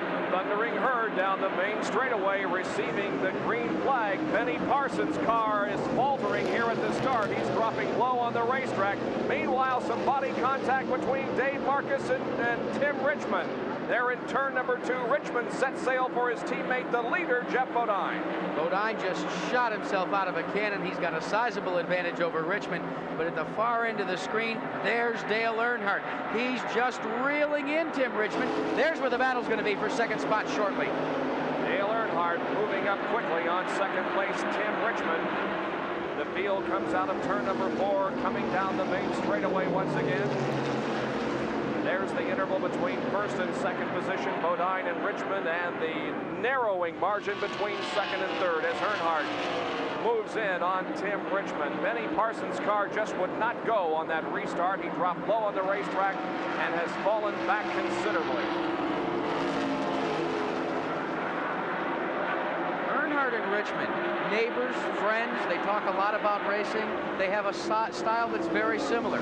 Both of them would like to win the Southern 500, as would this gentleman, Jeff Bodine.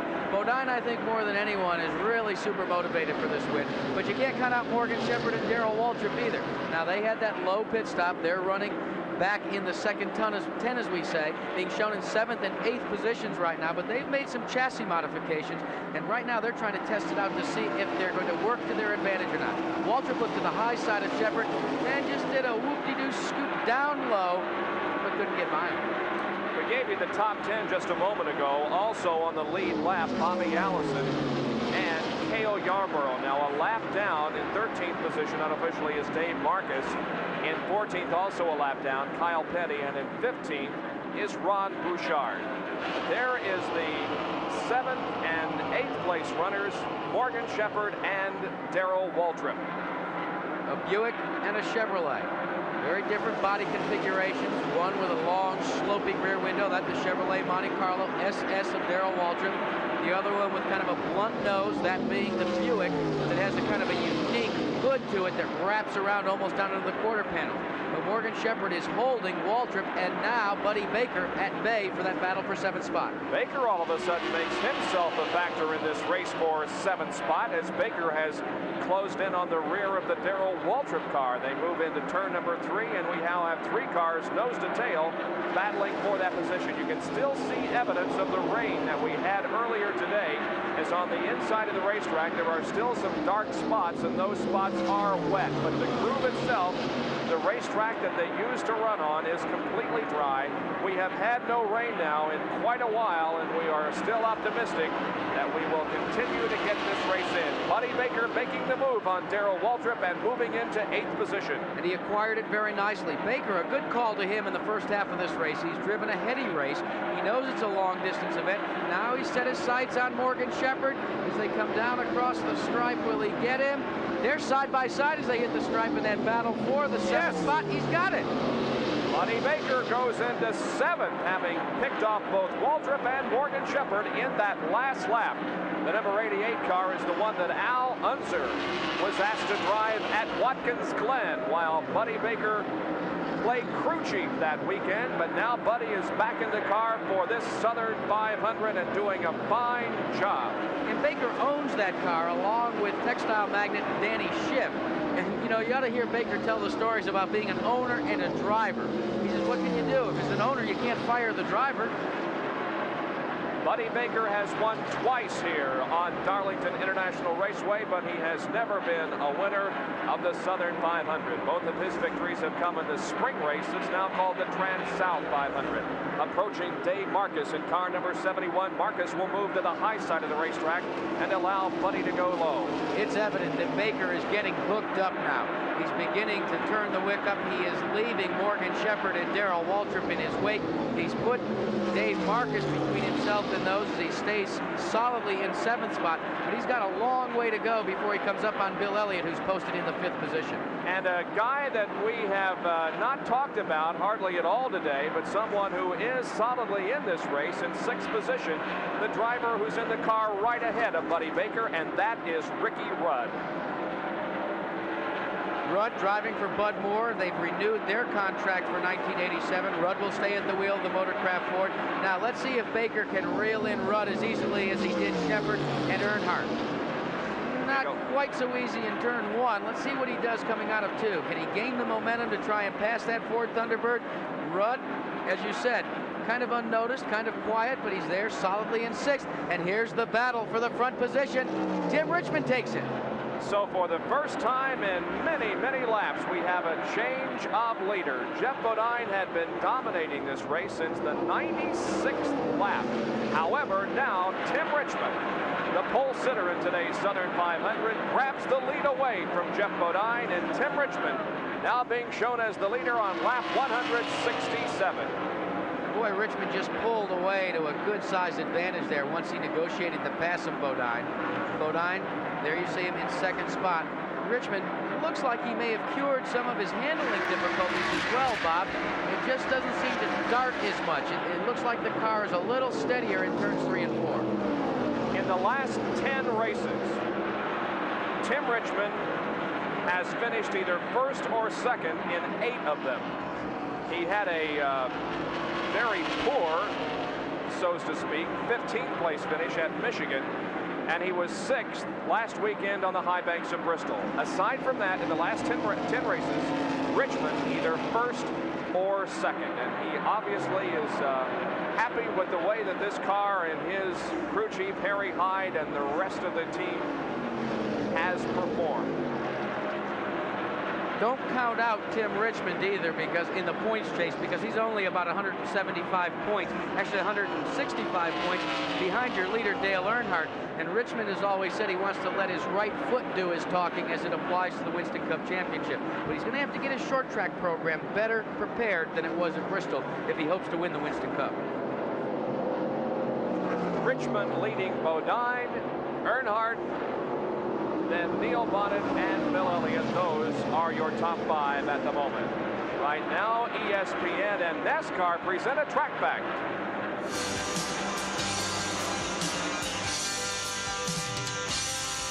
Within earshot of the fourth turn of the Darlington Raceway and well within walking distance is an establishment that holds just about as much history. It's called the Raceway Grill, and it's where the Winston Cup elite meet to eat.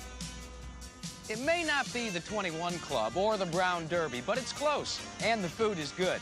Teams can take a quick time out from their chores and duck over here to fill their stomachs and be ready to get after it some more.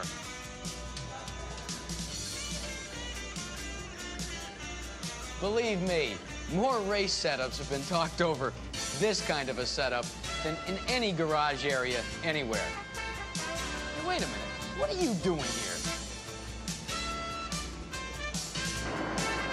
The cheeseburgers are fantastic.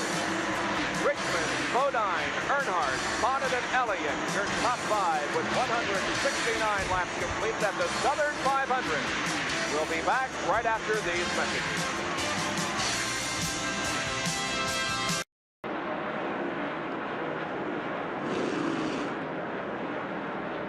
With Tim Richmond leading the Southern 500 and Jeff Bodine, his teammate, running in second spot. Let's go to Dick Berggren, who is with Jeff Bodine's crew chief, Gary Nelson. Well, Gary, after you guys led so many laps, Tim has blown by you. Is there a problem with the car? What's going on? Are you just being conservative at this point? Well, definitely. We're on the loose side. The car, Jeff could run the car faster than he is, but it's too early to take chances. We're going to ride for a while, make some adjustments, and hope to be up front at the end. So you're going to make some adjustments on the next pit stop, try to tighten the car up and go faster? Well, yeah, we've adjusted it a little bit on each stop, and we've only come close to solving it. I think we're going to make a little bit bigger adjustment this stop and see if that'll do it. Now, they've been looking at all the tire charts just to make sure they get exactly the right setup. Meanwhile, up pit road, Barry Bunch has caught up with another competitor. And Benny, it's been a rough afternoon for you. We've had to park the Copenhagen Oldsmobile. What put you out? On the restart, the transmission went away, Jerry. I don't know what happened. I think that I probably knocked all the teeth off the main drive in the transmission. Probably what happened. You had trouble earlier in the day. You got in a little bit of a fender duel with someone out there and had some brake problems. Yep. When the 17 car wrecked on the back, I ran on the back of Bobby Allison. And when I had to mix up on the front straightaway, I hit the 23 car or something. I just couldn't stop. We have a spin on the track, Benny. And it is Jim Sauter in car number 75 who spins to the infield, the inside of the racetrack in turn 2. It was a real lazy sort of spin. No real danger, no real harm done, no foul. But for Sauter, it's been a long afternoon in that Nationwide Pontiac. You know, this is only Sauter's second race here. The last one was his first one in 1981, and he only ran 20 laps there. So he's paying his dues here at the Lady in Black. Morgan Shepherd, the driver of that car on the short tracks. Sauter here on the super speedways. We have not seen the yellow flag, and again, Sauter's car is well off of the racetrack, but now the yellow does come out. We apologize to Benny for having to bring a premature halt to that conversation with him, and we know that Benny will be back on the racetrack and hopefully in the broadcast booth with us here on ESPN. Bob, a lot of viewers may wonder, why doesn't the caution come out real quick? Why don't they show the flag?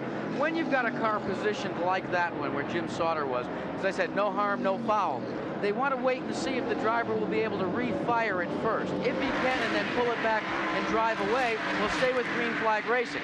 When they let what seems to be a long time but was only about 8 to 10 seconds tick off, then they say, all right, let's put it out because it must be obvious that he can't get the car refired. So the yellow has come out, and now we anticipate more pit stops. And we heard Gary Nelson say that they were going to have to make a major adjustment this time to try and find the advantage that they need to go back to run to the front. We'll have to wait and see what Nelson and company do to Jeff Bodine, who's running in second position. And also, they don't cut out Harry Hyde with Tim Richmond. It looks like Hyde kept Richmond out there to lead a lap. Well, why would that be? All of a sudden, he just pulled back onto the racetrack, Tim Richmond did, allowing everyone else, including his teammate Bodine, Earnhardt, Bonnet, Elliott, Baker, Waltrip, Yarborough, Allison, and others to come in. don't know. I mean, that really is a question, because he's already led enough laps. He's got that to his advantage. So if he's looking for points, that wouldn't be. But the way that he was called out there, it looks to me almost as if Richmond was told on the radio, stay out, don't come in at the last minute. Well, maybe it's because he's happy with the tires that he has on the car right now, and he feels that there will be an ample opportunity to come in for fuel, so he's just happy with the car and is staying out there.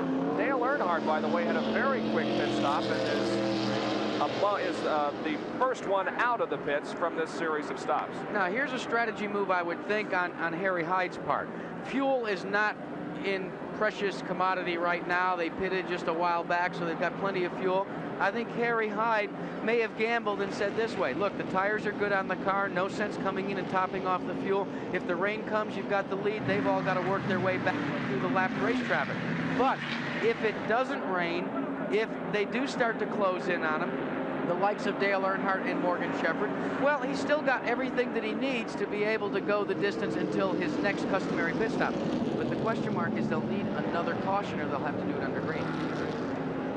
We will reach the halfway point in 3 more laps, and we'll be back with our coverage from Darlington after these messages.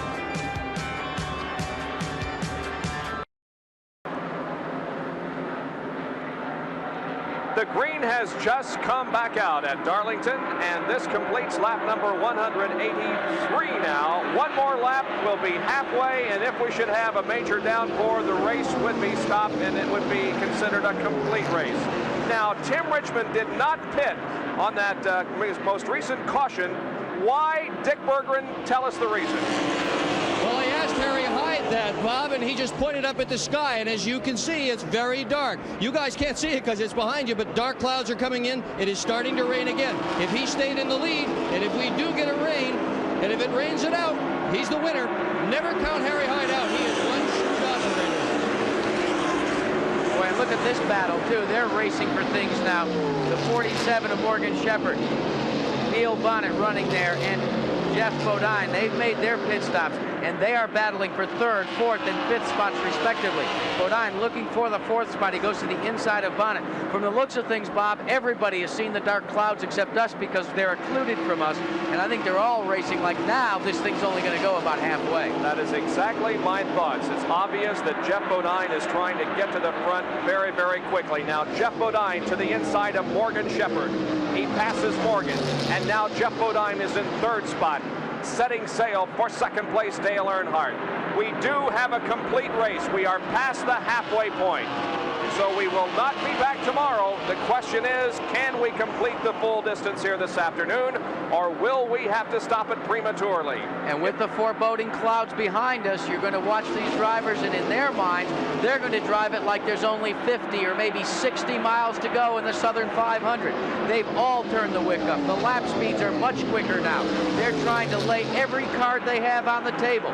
Nobody wants to have this one be a runaway for Tim Richmond, but maybe Harry Hyde gave Richmond the unfair advantage. 4th, 5th, 6th, and 7th here. It is Bonnet going to the inside, passing Morgan Shepherd, taking 4th. Here comes Ricky Rudd into 5th, Shepherd back to 6th, and that is Bill Elliott running in 8th position. They've taken the gloves off now. They are scrapping for every spot they can get. Ricky Rudd, who really we neglected so often in the early going here, was poised in position, ready to get into the hunt. He's done that right now. He's being posted there in the 3rd spot. Right in front is Tim Richmond. In 2nd is Dale Earnhardt. Then Rudd comes into play. Now Jeff Bodine passes Dale Earnhardt. There you can see them as they go into turn number 3. Bodine has moved into 2nd position. He is really charging toward the front, but he has that much interval right there. Richmond, now Bodine. There's that much separation between 1st and 2nd. Now here's where the strategy can go awry. Let's take a look at Tim Richmond as he circuits the racetrack, especially in the corners, and compare. You see the way Bodine is running there. Very nice and easy. The car has its own head. He's running quite well. Now let's look at Richmond, see if there's any kind of a squirreliness to Richmond. Is the car pointing towards the wall? Well, not too bad. Let's see if we can see, because he may be using worn tires even though they're a good set. They could go away on him, and it could cost him the spot because Bodine's closing. There is less than a second interval between first and second as Bodine continues to move in on the leader, Tim Richmond. We go back and take a look at the pass. Here is the pass for second spot. Earnhardt is up on the high side. Bodine just rides the roller coaster down out of turn 2, and he's got the spot right there. Now, Bodine just gets enough. Now, isn't that... Whoa, look at that. Caution is out on the racetrack, and Bodine comes to the stripe. Oh, it was close, but Richmond beat him to the line. The caution is out. Why? The report is that there is debris on the racetrack, some metal down here in one of the corners, and they're going to have to go back and try and pick it up. And you can see from the looks of that speed shot that there has been some precipitation, but not enough for that to be the reason for the yellow flag. But boy, that was a close call for Tim Richmond. And there is the debris out on the racetrack.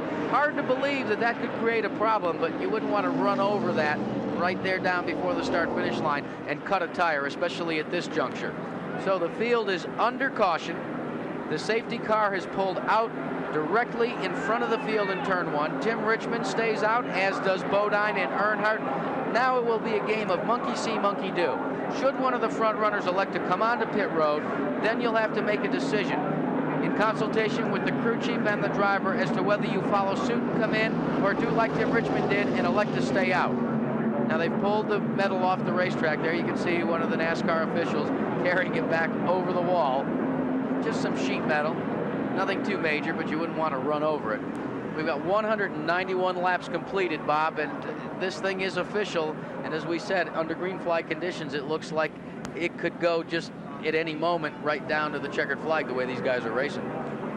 Unfortunately, Mother Nature was just not cooperative with us here today, and it caused us to have about a 2-hour and 15-minute downtime, and we're going to have to break away now for coverage of the golf tournament in Memphis in just a few moments. But please be assured that we will be back to update you on what's going on here at Darlington, and certainly we'll have the finish of the race just as soon as it occurs. And it could occur quite soon, because as we have mentioned, the dark clouds are gathering in, and if we are going to continue the bad weather that we have had all weekend, it could rain at any moment. We're sorry, but the rain has just really caused this problem that we are going to experience here this afternoon. There's the top 5: Tim Richmond, Jeff Bodine, Earnhardt, Neil Bonnet, and Ricky Rudd, with 192 of 367 laps completed. And there are the second 5: Bill Elliott, Darrell Waltrip, Cale Yarborough, Buddy Baker, and Bobby Allison. Right now, we're going to switch you to Memphis, Tennessee for the golf tournament that's going on right there, but we will be back with updates here at Darlington. Now, here's Roger Twibel.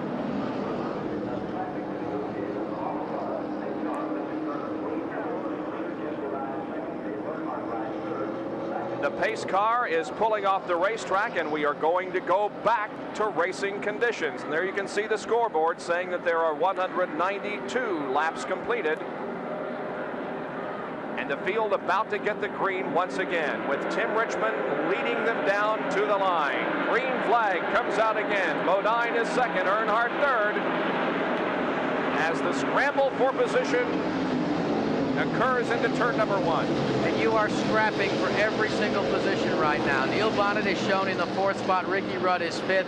And look at the advantage that Richmond streaks away from Bodine, the advantage between 1st and 2nd. They have pulled away. They really came up through the gearbox quickly.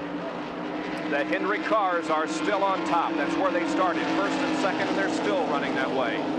With Richmond, the pole sitter, leading, and a yellow flag, a crash in turn number 3. At least spins. Rick Wilson among those involved. Our in-car camera car slides to the infield. And there were, I think, a couple of other cars that did a spin down there. There's some debris on the racetrack, so another yellow comes out. And Rusty Wallace looking more like a modified than a Winston Cup car. He's had really a tough day. First the shock absorber problem, now the hood's been all peeled off the car, but he continues to run around here, and one of the reasons is what they call the Winston Cup point standings, not only for the front 3 positions, but all the way back through the top 20. R.J. Reynolds Tobacco Company pays hefty checks at the end of the season, and Wallace is in the hunt for that as well. So not much of a green flag period did we have on that one.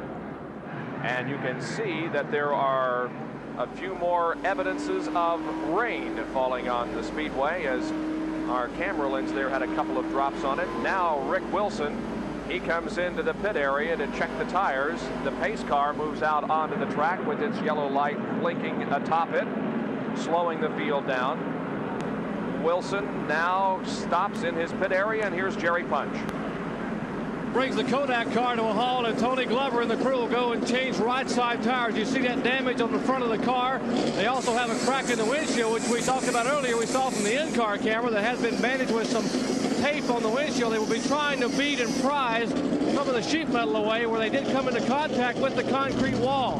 Now changing left side tires, but tire wear probably is not a problem here. I think they may have cut a tire down on the car. Tony Glover motions to me right front tire possibly may have gone down and produced that spin over and contact with the wall. They still are trying to get the car out as they work feverishly now off the jack, and they're holding this momentarily to get that right rear tire and sheet metal pulled away.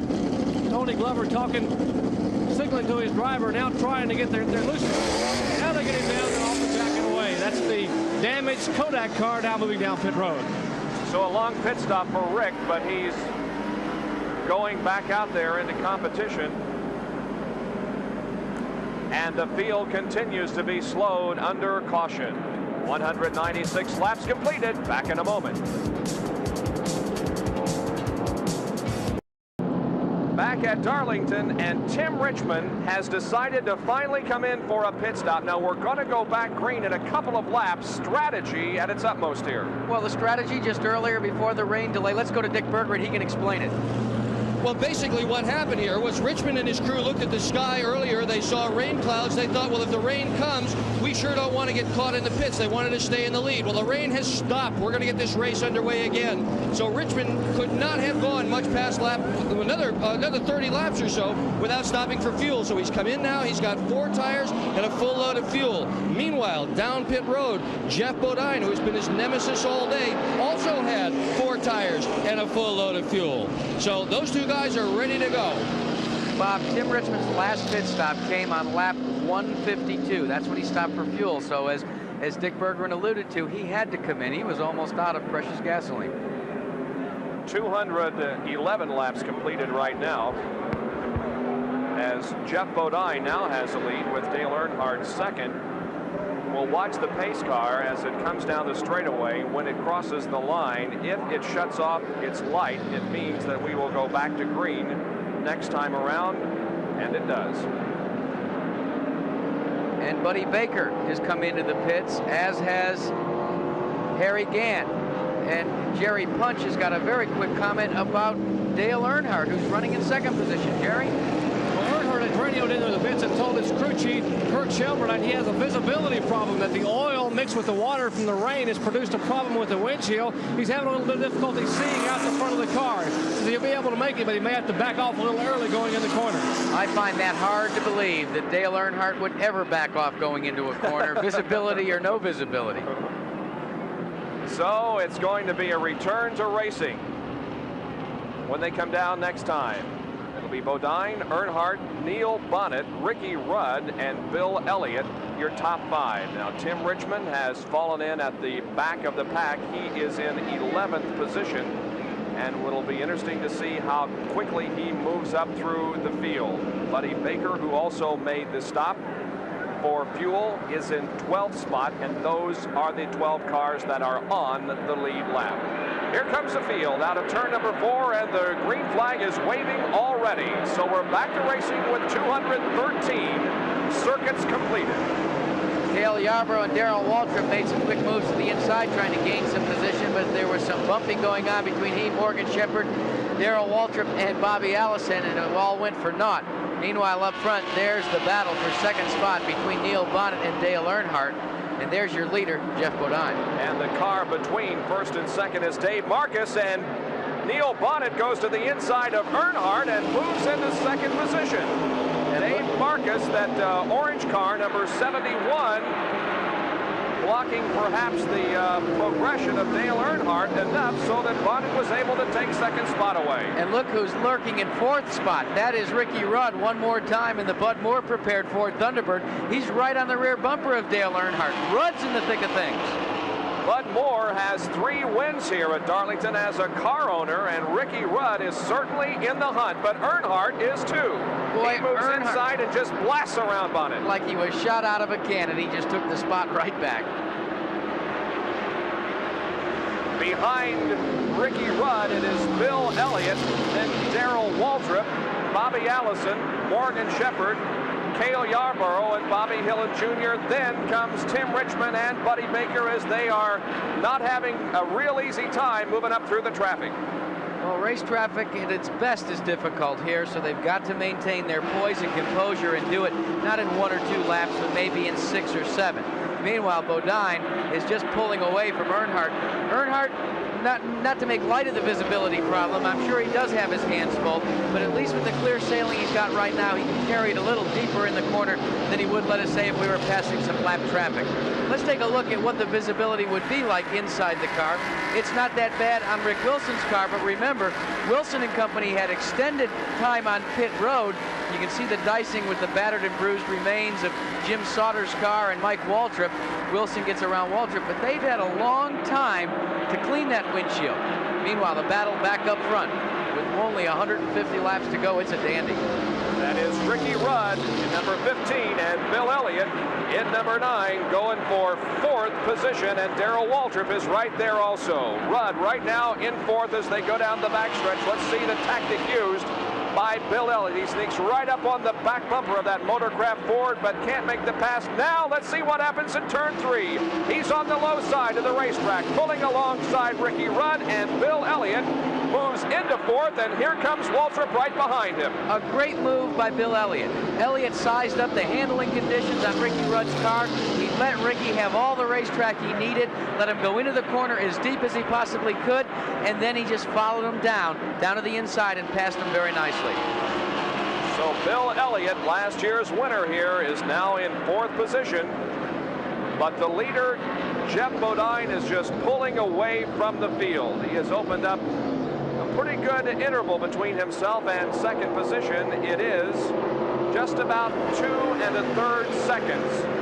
The interval between Jeff Bodine in the lead and Dale Earnhardt in 2nd place. Now, Bodine and Earnhardt, both of them are looking for the $100,000 bonus.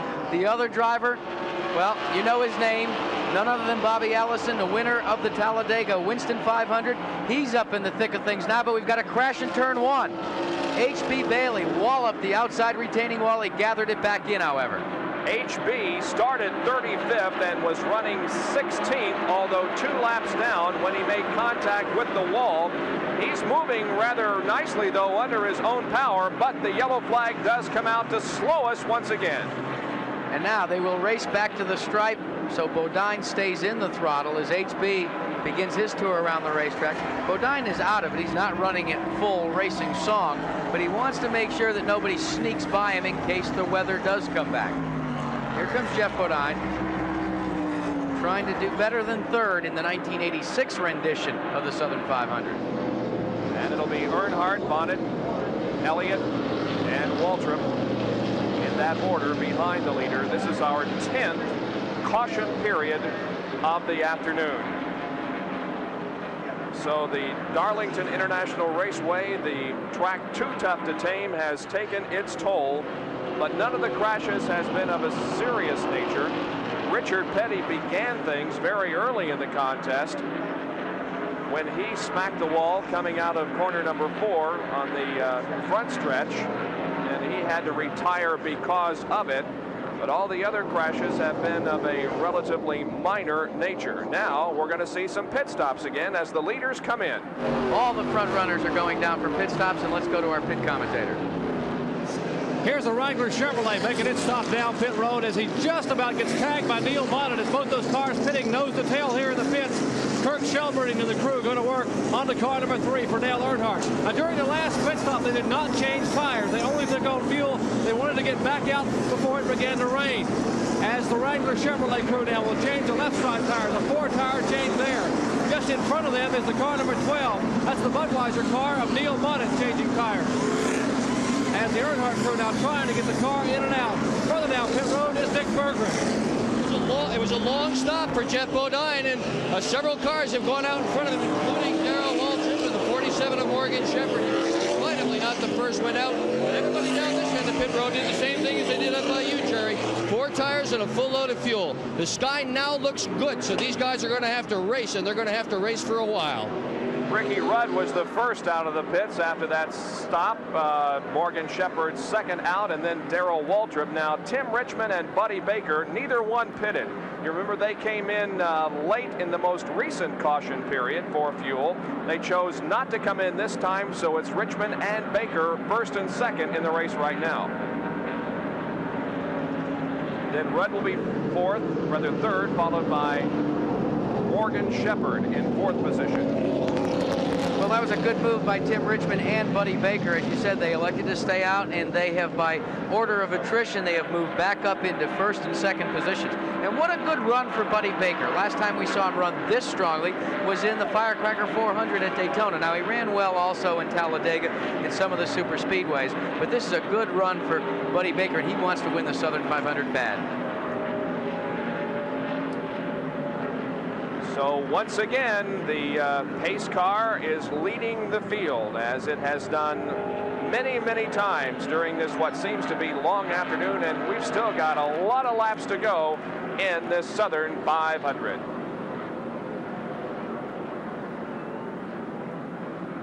At the Southern 500 in Darlington, South Carolina, it is Tim Richmond, Buddy Baker, and Ricky Rudd running in the top 3 positions. We are under caution again because of an accident up in turn number 2 involving H.B. Bailey. Not a serious accident by any stretch of the imagination. H.B. just got the car a little too high on the racetrack and bumped the outside wall. Yes, he did, but everything's okay for H.B. Bailey. He continued under his own way, but Tim Richmond and Buddy Baker, they did not pit during this caution period, and they've managed to work their way to the front of the pack, and we're right back into a hot Southern 500, Bob. It's Morgan Shepherd running in 4th position right now. Darrell Waltrip is 5th. In 6th position is Bobby Hillen Jr. In 7th is Jeff Bodine. 8th is Dale Earnhardt. 9th is Bill Elliott. And 10th is the number 12 car of Neil Bonnet. That is the way they're running with 223 laps completed at Darlington. Now back to Memphis.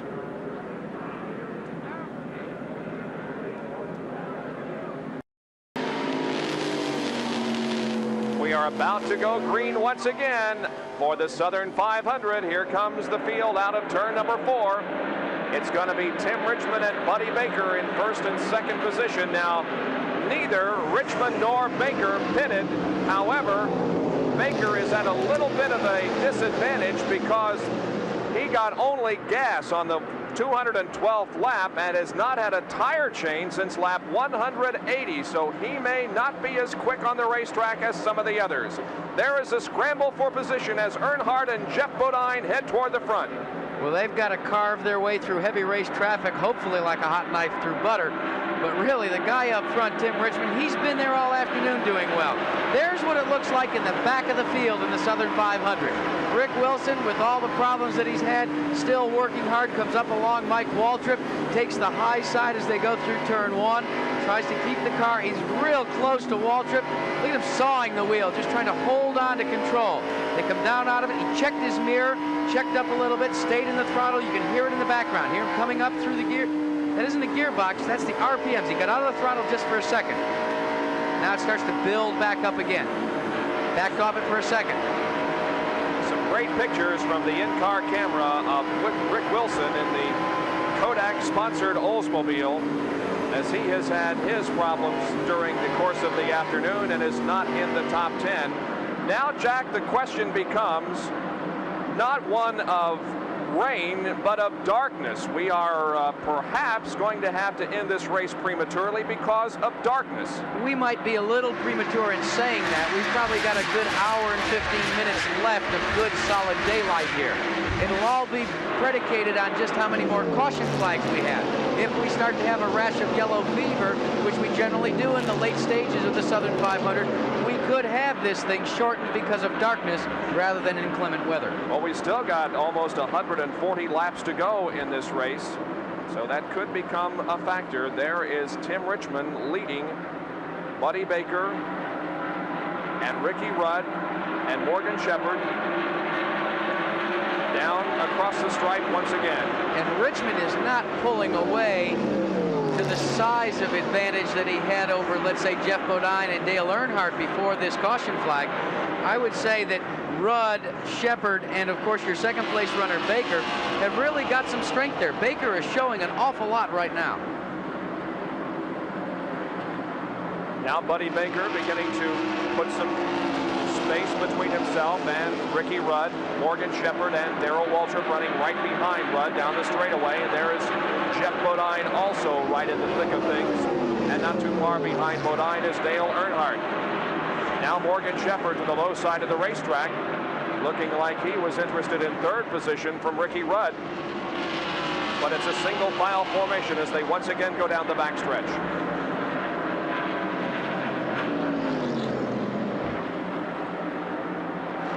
Shepherd approaching Rudd, and Rudd just a little sideways there. You can see him wagging the tail of that car just a bit. Morgan Shepherd capitalizes on it, but more so comes Jeff Bodine. He's going to try and stab around Darrell Waltrip. He does it. He's going to stay down there and try and get Rudd in the process too. And is he going to do it? Oh, Bodine is sideways, and for the second time during the race, he almost lost it. Look at Earnhardt, though, make a move on Waltrip and pick up a position. Boy, that was just incredible. Not only was Bodine sideways, but he was looking for a hole, a place to get back in where he could gather it up. But there was a problem with Darrell Waltrip. Waltrip was alongside of him. The door was shut. We almost had a potential catastrophe there. Let's look at it again in slow motion replay here. Now, you see, Bodine is loose. He starts to lose the handle just a little bit. Comes up into Rudd. Right now he's side by side. They're okay here, but now it starts to break away from him. Now look at Waltrip. Waltrip goes to the outside. He had the door closed. Now watch Earnhardt to the inside. Just like a cobra, strikes so quickly. Earnhardt saw all of it happening in front of him, and he said, oh, goody, here's my chance. And he went to the low side and passed Darrell Waltrip for position. Now Ricky Rudd is beginning to fall back as Bill Elliott moves alongside in turn number 2. Rudd, though, able to put a half a car length, now a full car length between himself and Bill Elliott, as Harry Gant is also right there running with Bill Elliott, but Gant is many laps off the pace. 2 Ford Thunderbirds. Not quite the class of the field this afternoon, but they've shown the scars that they've been in one tough one here in the Southern 500. And Rudd really has done a very commendable job, Bob. He's such a quiet individual. He often goes unnoticed in a lot of our calls of races unless he's up front for the victory. There is the interval between first and second. Tim Richmond and Buddy Baker. And Buddy Baker has just had a terrific afternoon. In fact, he is closing in, it appears, but so is Bill Elliott on Ricky Rudd. Rudd running 7th and Elliott in 8th. But look at Buddy Baker close within 3-4 car lengths. Best finish for Buddy Baker was in the Talladega 500. Actually, that would have been the Winston 500. He finished 3rd. The Michigan 400, the first race. The Miller American 400, he finished 4th. At the Firecracker 400, he was running real strong, in contention for the victory until he had a late race problem. He finished a disappointed 14th. This team is coming together, Bob Jenkins. Could be a win today. You don't know. He's closed on Tim Richmond. He is right up on the back bumper of Tim Richmond, as a matter of fact, as D.K. Ulrich in the number 6 car is in front of the leaders, now is passed easily by the leaders, and Baker showing a little bit of tire smoke, perhaps, on the right side of that race car as he came out of turn number 2. But still, he's definitely within striking distance of Tim Richmond. Connie Saylor in number 64 moves low on the racetrack to allow the faster cars to pass on the outside.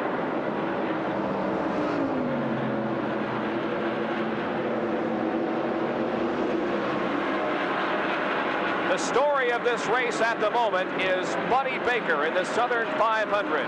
He has really closed in on the leader, Tim Richmond. He was within just a few car lengths of him.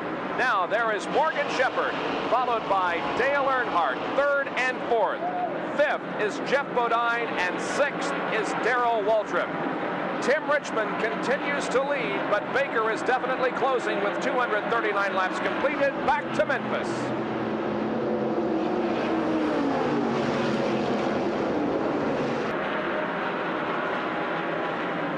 At the Southern 500, it is Tim Richmond leading, but Buddy Baker is definitely within striking distance. Buddy has closed the gap, has been within a car length, but you can see now that there is a bit of a advantage for Tim Richmond here. Let's go down to the pit area and visit the Buddy Baker pit. I'm standing with the crew chief, Doug Reichert. Until a couple of weeks ago, this man was in the Neil Bonnet pits, and now you've taken over the Buddy Baker team. You got to feel awfully good about the way your driver's running. Well, right now the car's running pretty good. We had trouble earlier in the pit, and we lost position on the racetrack. So we chose to top off the car that stopped before last, which enabled us to get back up to the front. And when all the leaders pitted, that really got us back up to the front behind Richmond. And now we're holding our own. So we got our track position back. The chassis is pretty good, so we should be right with them the rest of the race. This young man is only 26 years old. He was the reason Dale Earnhardt won the Winston Cup Championship in 1980. He was the crew chief. Now he's with Buddy Baker, and they hope to get a win here today. There you can see Buddy was the winner of the 1970 Southern 500. He also won the Trans-South 500 here in 1971. He has 27 previous starts in the Southern 500. This is his 28th race. Bob, Doug Reichert explained something that's very interesting. As we watch a battle back there in third position, it looked like Dale Earnhardt was going to try and make the pass on Morgan Shepherd, and he does. But boy, he almost loses it. He gathers it back in. He went in way deep into turn number one, trying to keep that spot away from Morgan Shepherd after getting it. Wow. Now let's see if Bodine is able to make a pass as well. No. Well, things have settled down. What I was going to say is Reichert showed in what he was explaining to you just exactly how you can use pit strategy to gain you an advantage on the racetrack. He used it. They topped off the fuel, didn't change tires, took a little less time in the pits, and lo and behold, he put his driver back in second position, Buddy Baker. Let's take a look at the replay of that pass by Dale Earnhardt. And the slide that occurred afterwards. All right, there's Morgan Shepherd. Earnhardt makes the move out of turn 4. Now they've got the whole front straightaway to accomplish the pass. They're side by side when they come to the stripe. Now Earnhardt has got to carry it in as deeply as possible to gain the position and get back in front of Shepherd. He does, but it's deep. The car begins to break traction. You can see the tire smoke, but he gathers it in. He's all right. So Dale Earnhardt now moves into third place. Fourth is Morgan Shepherd, and fifth, Jeff Bodine. And there is Shepherd and Bodine running for position. Morgan Shepherd, the winner at Atlanta. And Jeff Bodine, twice a winner this year on the Winston Cup Trail. Now here is Dale Earnhardt, who has caught Buddy Baker. So a few laps ago, Baker was in a position to challenge for the lead. Now he has dropped back and stands the chance of losing second spot to Dale Earnhardt. We'll see how things go. Earnhardt, once again, high in that corner, and I'm not so sure about what Earnhardt isn't handling all that well, although he is moving quite well out there. One thing about Dale Earnhardt, whether the car handles well or not, he will get 100% out of the vehicle. He is burning that right rear tire, but he's making the pass now for that second position by Buddy Baker. They come out of turn 4, reminiscent of the Shepherd pass, but Baker just says nothing doing and closes the door on Dale Earnhardt. And Dale very wisely just moves back behind Buddy and says, I will not take a chance of losing the car, as I almost did a couple of laps ago when he passed in for another position. Dale Earnhardt won the Southern 500 back in 1982. And now we'll see if he makes a move again. They're in turn number 3, and Earnhardt moves alongside and does pass Buddy Baker, and Earnhardt is second. And he set him up just a little bit differently this time.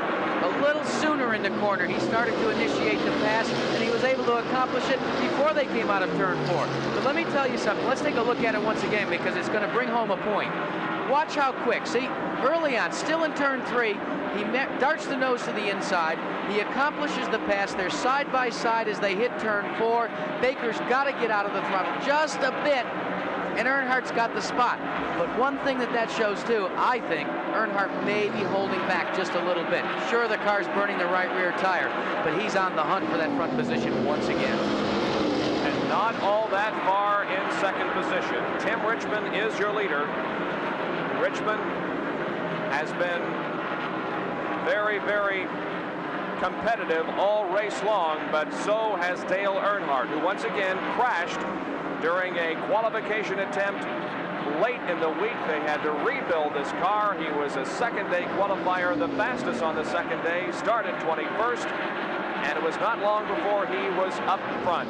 And he is in second position right now, about 1.2 seconds behind the leader, Tim Richmond. Buddy Baker now in third position, beginning to fall back just a little bit as Morgan Shepherd moves up to challenge Buddy for that third spot. Let's see what Morgan can do with Buddy. At the end of the backstretch, they go in almost side by side, and Baker holds him off. There's an example of old tires and fairly new tires. Shepherd's got a newer set of tires on his car than Buddy Baker does. So they're beginning to close on Baker as the laps wind down here. Baker's tires are beginning to show the heat, not necessarily the wear. The heat is building in those tires, and that's dropping him off the pace just a bit. Shepherd and Bodine, though, are right there just sensing that there's a spot available.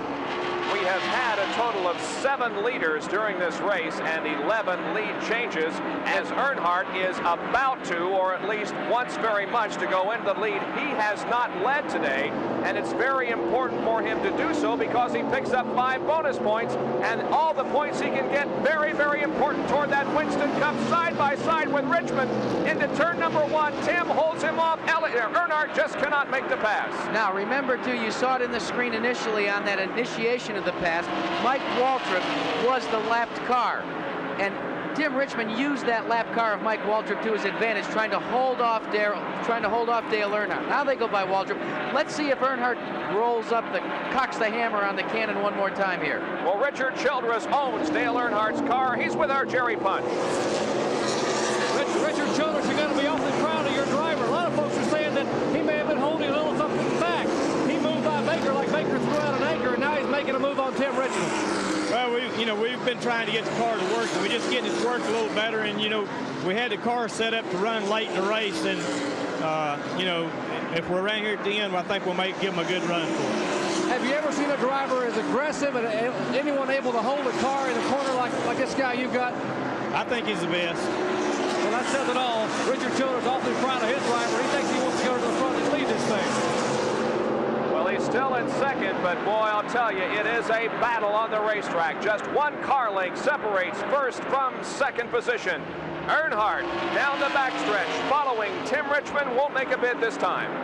And Earnhardt can get all that there is out of a race car, and he's doing it right now. He goes to the inside of Tim Richmond. There's the pass. Earnhardt will lead the Southern 500. Boy, he just, again, like he was shot out of a cannon, does take the lead. He becomes our 8th different leader this afternoon, does pick up 5 bonus points toward the Winston Cup. Forget the 5 bonus points. What about the $100,000 and almost $500,000 purse here? That's what Earnhardt's looking for. And it's very definitely among the possibilities as we wind down this Southern 500.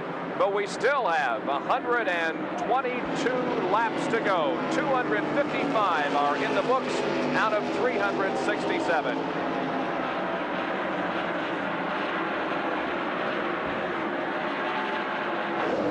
At the Southern 500 in Darlington, South Carolina, and the lead has changed. Dale Earnhardt has come like a shot from a cannon around Tim Richmond, and Earnhardt now leads this race. By the way, that was the first time that he had led today, just 2 laps ago when he took the lead.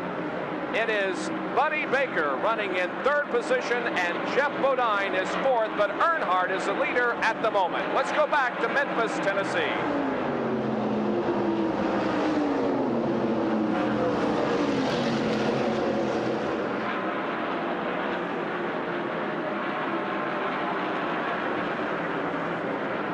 So the race continues with Dale Earnhardt now entrenched in the lead with Tim Richmond doing the chasing. But look how far Earnhardt has pulled out in front of Tim Richmond. Now we're going to work some race traffic here. And let's see if Richmond can use that to his advantage, because Earnhardt will be the first through. First one up for grabs is Jim Sauter as they work turns 1 and 2. And Earnhardt went in a little deep there, burned the right rear just a little bit. Now he's going to set Sauter up on the outside. And he passes Jim Sauter going down the backstretch. Here comes Buddy Baker along with Jeff Bodine running 3rd and 4th. And right behind Jeff Bodine is Morgan Shepherd in that number 47 Race Hill Farms Buick. Shepherd now looks low from Jeff Bodine. Almost passes, but can't do it as he backs off the accelerator to go down the front stretch. Hard to believe that as wide as this racetrack looks on television, that the groove is just that narrow. Now we've got to go down to Dick Bergeron because he's with a key player in the pits. Dick? Well, Harry Hyde, crew chief for Tim Richmond. It looks like your car is getting loose. The tail end seems to be coming out from under him. Well, we're not too far now from a pit stop, and I think the rain had it tightened up a little bit, and now that it's going a little bit loose. So we'll have to make the corrections when we come in the pit. How soon do you expect the pit? If you don't get a caution flag, how soon will you come in to do that? We got about 15, 18 more laps to go. That's Harry Hyde. He's crew chief for Tim Richmond. Richmond's handle is going away. So we'll be watching for a pit stop by Tim Richmond before too long. There's Rusty Wallace's car, by the way, running behind Tim Richmond's, and that thing looks like a modified. It's a battered race car that Rusty Wallace is maneuvering around Darlington International Raceway. There's the leader, Dale Earnhardt, passing Kyle Petty in the Wood Brothers number 711 Ford. The Wood Brothers with 8 victories here at Darlington, but they will not get one today. And Earnhardt has pulled off to a sizable advantage. You heard Harry Hyde say that they've developed a looseness to the car. And you could see it while we were talking to Harry. The car of Tim Richmond would just kind of wobble back and forth. And look, Neil Bonnet, who had run so strong, he's into the pits, and the hood's going up, and that's not a good sign. Let's go down to Jerry Punch. Well, Neil Bonnet in the pits, an unscheduled stop as Tim Brewer and the crew looking beneath the car. Smoke came out from underneath the hood when they raised it. Apparently the car shut off on Neil Bonnet. It was not running when he came down pit road. It has been shut off, but it's still not refired as Bonnet now sits in the car, totally frustrated after a good run they had this afternoon. The Budweiser crew trying to decipher the problem. What a terrible break for Neil Bonnet. Neil was running in 12th position, the last car on the lead lap when he came in for this pit stop. He raises the goggles and disgustedly waits for the crew to try to determine what's wrong with this car. This has got to be the longest moment for any driver when you're not sure if you're in or you're out, but you know that you're out of the hunt for the lead. Now you've got to get your mind set to go back out there and maybe gain in some Winston Cup points. Now there's Cale Yarborough and Bobby Hillen. They're running in the top 10. Running in the 9th position. That's the battle for 9th. Hillen's got 9th, and Cale Yarborough, who had run strong in the early going, now just seems to settle in there in the battle for the 10th spot as well. And Bobby Allison's in the hunt as well. There's Bobby. He's in the 11th position.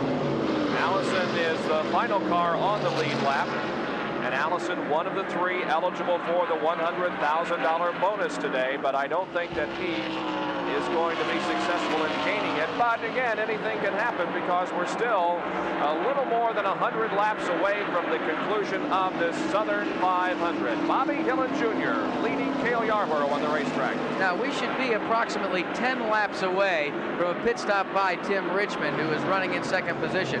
But let's also add to the potential pit stop sequence number 88, Buddy Baker. They pitted early. They're going to have to come in a little earlier than the rest of the lead duos. But what a great run by Hillen. And there's your leader, Dale Earnhardt, and he's beginning to pull away from Tim Richmond. Only 4 races this year has Dale Earnhardt finished out of the top 10. It has been wins and consistency that has put Dale Earnhardt atop the Winston Cup standings heading into this event here this afternoon with a total of 3,075 points. And the question that we put to Dale Earnhardt earlier in the weekend, assess your chances of winning the Winston Cup. Well, I think every man's got to race his own race for the championship. We're racing ours. Darrell won one race. That didn't win him the championship. I think you've got to race every race from here on out. And as long as I'm ahead, I feel comfortable. I'm not playing catch-up like they are. I'm still up front, and we're going to still run our pace and run our comfortable race like we've been doing and try to win races. And, you know, like I say, we got to run our race. They got to run theirs. Dale Earnhardt was the Rookie of the Year in 1979, and in his sophomore year, the very next year, 1980, he was the Winston Cup champion, and he's looking for that second Winston Cup in his trophy room this year. Let's go down to Jerry Punch, who's with Neil Bonnet. Well, Neil Bonnet is the latest retiree from this Southern 500, and Neil, you had a pretty good run going, but what finally put you out? Well, the car ran exceptional today, and on that last restart, about 10 laps after the restart, felt like it dropped the valve. It's just been missing continuously, and it finally got to where it wouldn't run at all. Just lost the motor. Can you believe how strong Earnhardt is right now? I mean, he looks like he came back from nowhere, but do you think he might have been holding a little something back for the late part of the race? Well, on that last restart, I was up there by him. I drove by him. He came back by me like I was tied to a tree, so he's plenty strong.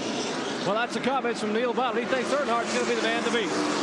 Well, I would think that most people would agree with that, as Dale has now pulled out to a sizable advantage on second place Tim Richmond. And again, we anticipate a pit stop by Tim Richmond within a few more laps. We'll time the interval here between first and second. The yellow flag is out. The yellow is out. We don't see any cars that has had an accident. Could be debris on the racetrack again, or perhaps rain. But this is a break for Tim Richmond and for Buddy Baker, because they were going to have to make a green flag stop if the caution hadn't been displayed. Time was running out for them. They only had about 5 or 6 laps before their scheduled stop would have come up. So the field slows once again. It appears as if Dale Earnhardt will also come in for a pit stop. We could see all the leaders in for a pit stop. Here comes Earnhardt off the 4th turn, and he comes in. He is followed by Tim Richmond, Jeff Bodine, Morgan Shepherd, Buddy Baker, Darrell Waltrip, and others. Let's see how the pit stops go. We're with Dale Earnhardt's crew right now as it goes to work. Right side tires for Dale Earnhardt.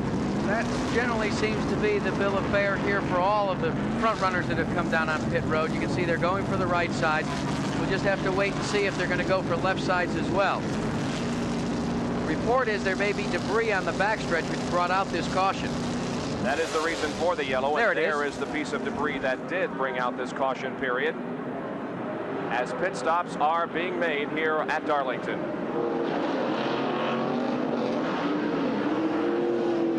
At the Southern 500 at Darlington International Raceway in South Carolina, 271 laps have been completed. We are yellow because of debris on the backstretch. Pit stops are being made. All of the leaders came in for a stop. It's going to be Dale Earnhardt reassuming command of this race, with Tim Richmond running second and Jeff Bodine running in 3rd position. There you can see 271 of 367 laps have been completed. Earnhardt comes in again, back to Memphis.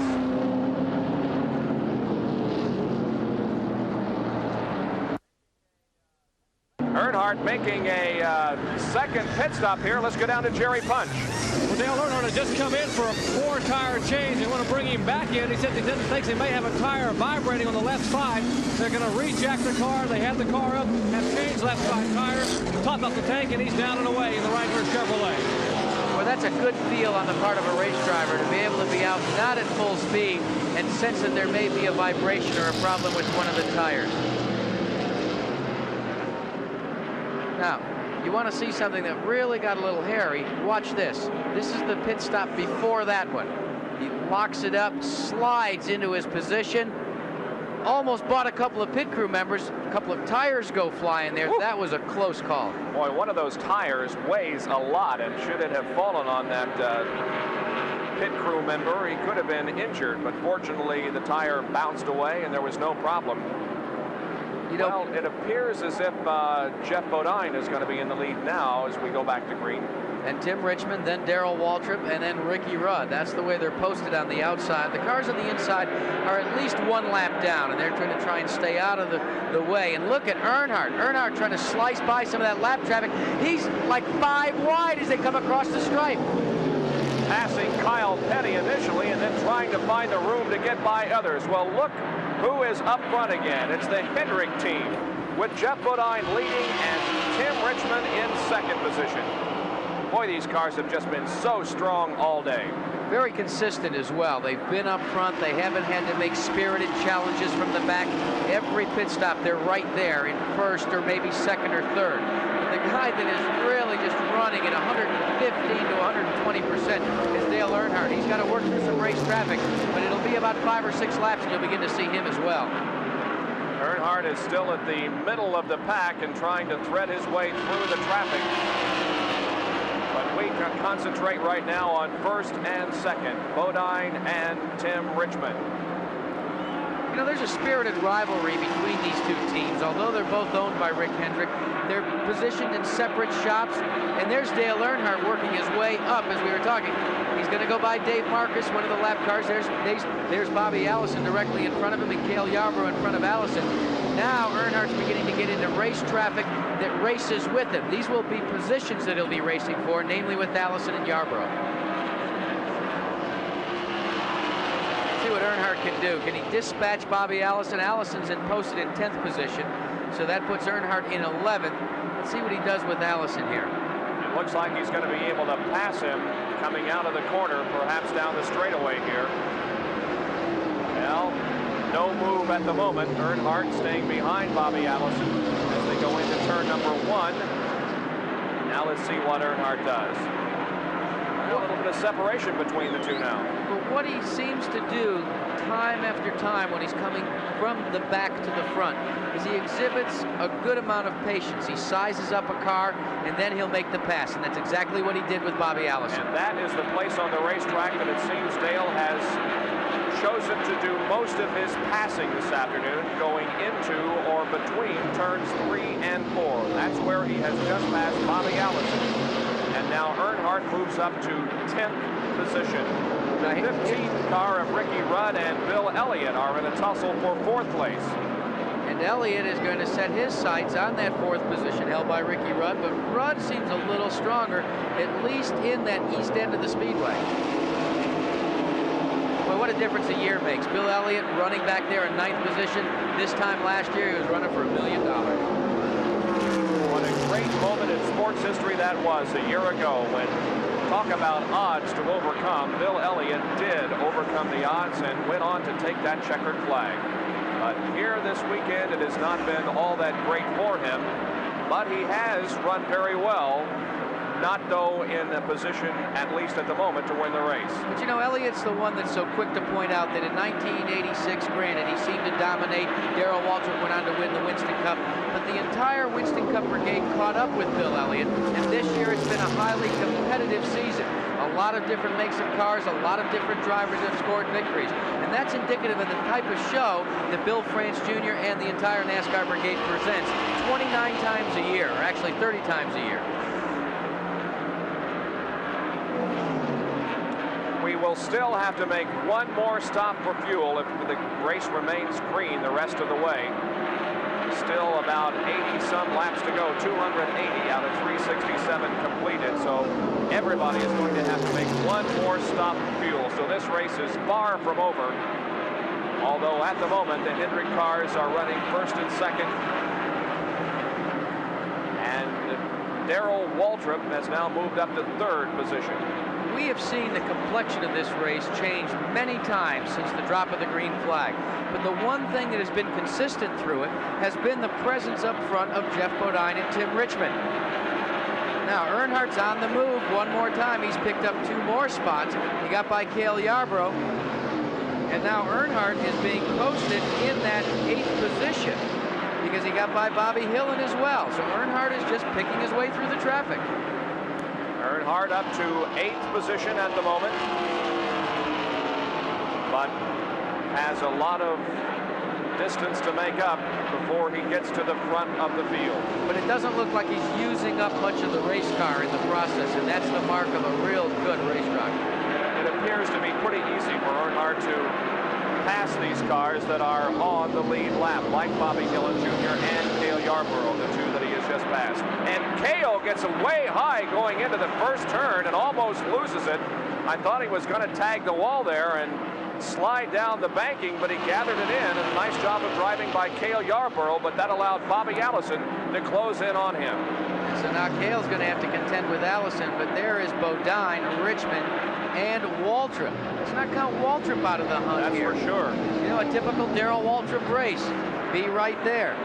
Be right there and run for the end. He's in third, and he's in well within striking distance of your leader, Jeff Bodine. Last week's winner at Bristol, Tennessee. Darrell Waltrip is running third and is looking pretty strong at the moment.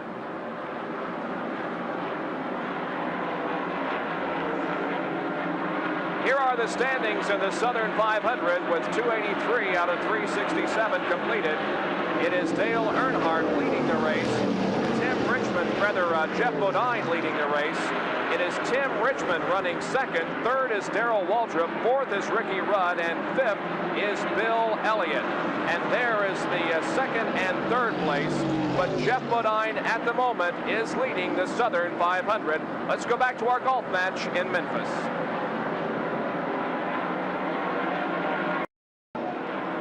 At the Southern 500, it is Dale Earnhardt who's continuing to move through the traffic, and he moves into 7th position now, passing Morgan Shepherd there in car number 47. The next car that Earnhardt will have to contend with is Buddy Baker in car number 88, who is in 6th spot. And that was a close call for Dale Earnhardt when he passed Morgan Shepherd. The car got very loose, and he almost kissed the concrete coming out of turn 4. The tail really wagged on that Wrangler jeans machine of Dale Earnhardt. Earnhardt is letting it all hang out here as he moves toward the front of the pack. Buddy Baker right ahead of him now, and Bill Elliott is moving ahead of Buddy Baker on the racetrack. And once again, the car sliding high in this first turn. Here comes Cale Yarborough. Let's go to Jerry Punch for a call of this pit stop. Cale Yarborough brings the Harleys forward to a halt, and Joey Knuckles and the crew will go to work, and they will change 4 tires.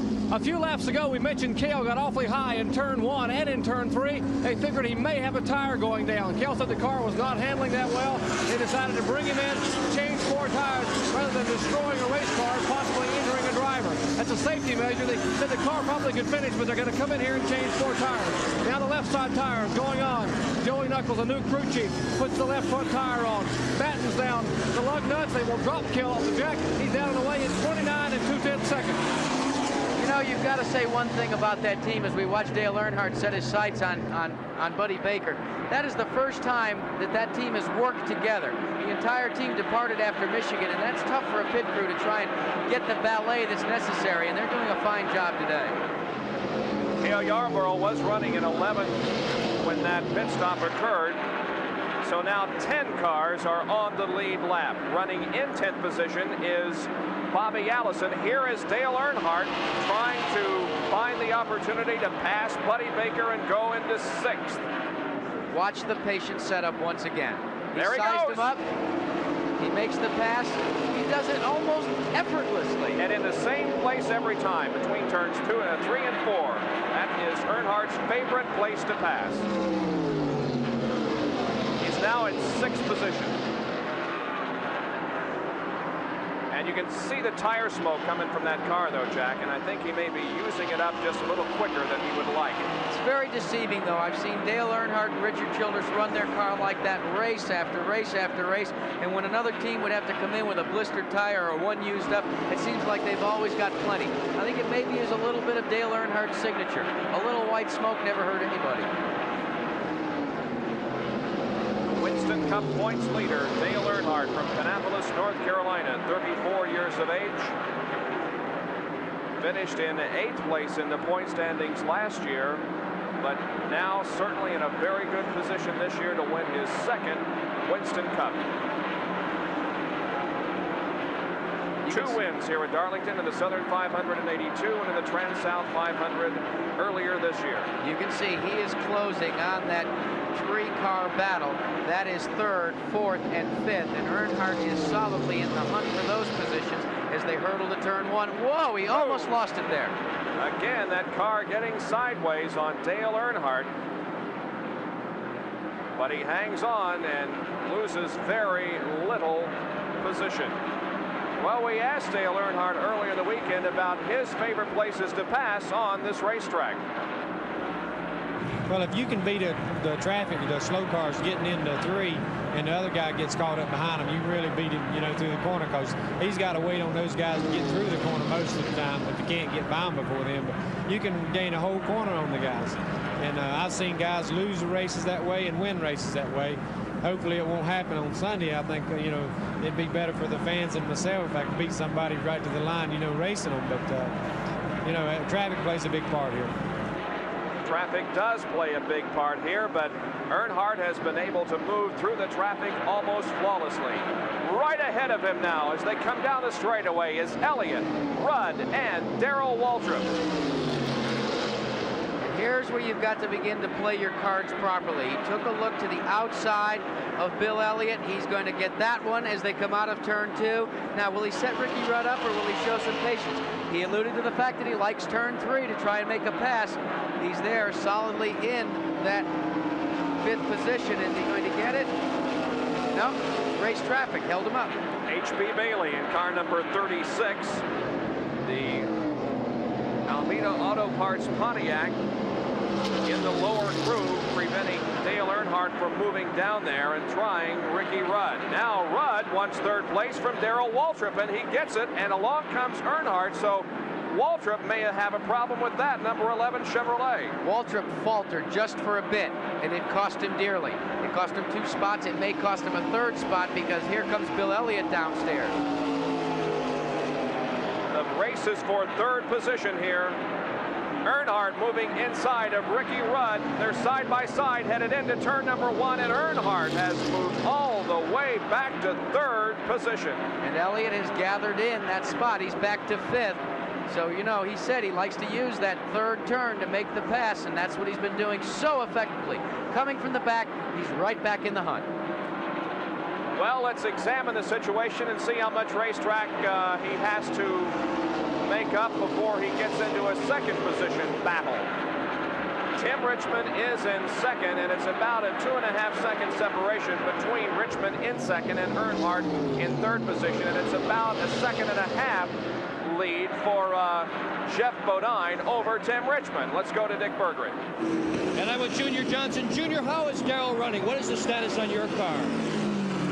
Well, we made a chassis adjustment to last pit stop, and it's just too loose right now. We're going to have to wait till we make another stop and get the car tightened back up because he's running sideways through the corner and he can't make it. He just can't stay with us doing that. Can you tighten it up to win this race?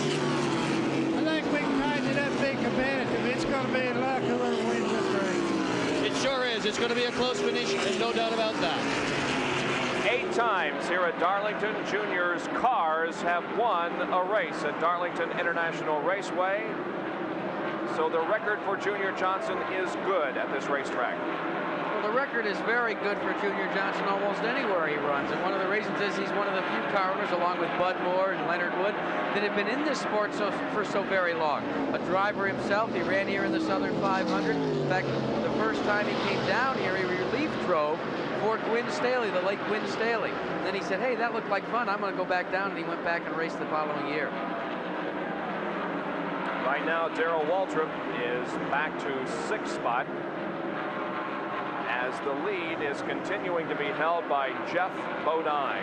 There is Tim Richmond blasting out of turn number 4 in 2nd spot with 2 cars between the 1st and 2nd position. Morgan Shepherd in car number 47 is in 9th, and he has not been running as well in the last few laps as previous. Let's get an explanation of that from the pit area. Well, Morgan Shepherd having their problems. They think they have a right front tire going down on the car number 47. They want to bring him in and change tires, but they don't want to make 2 pit stops. If they wait 2 or 3 more laps, they can bring him in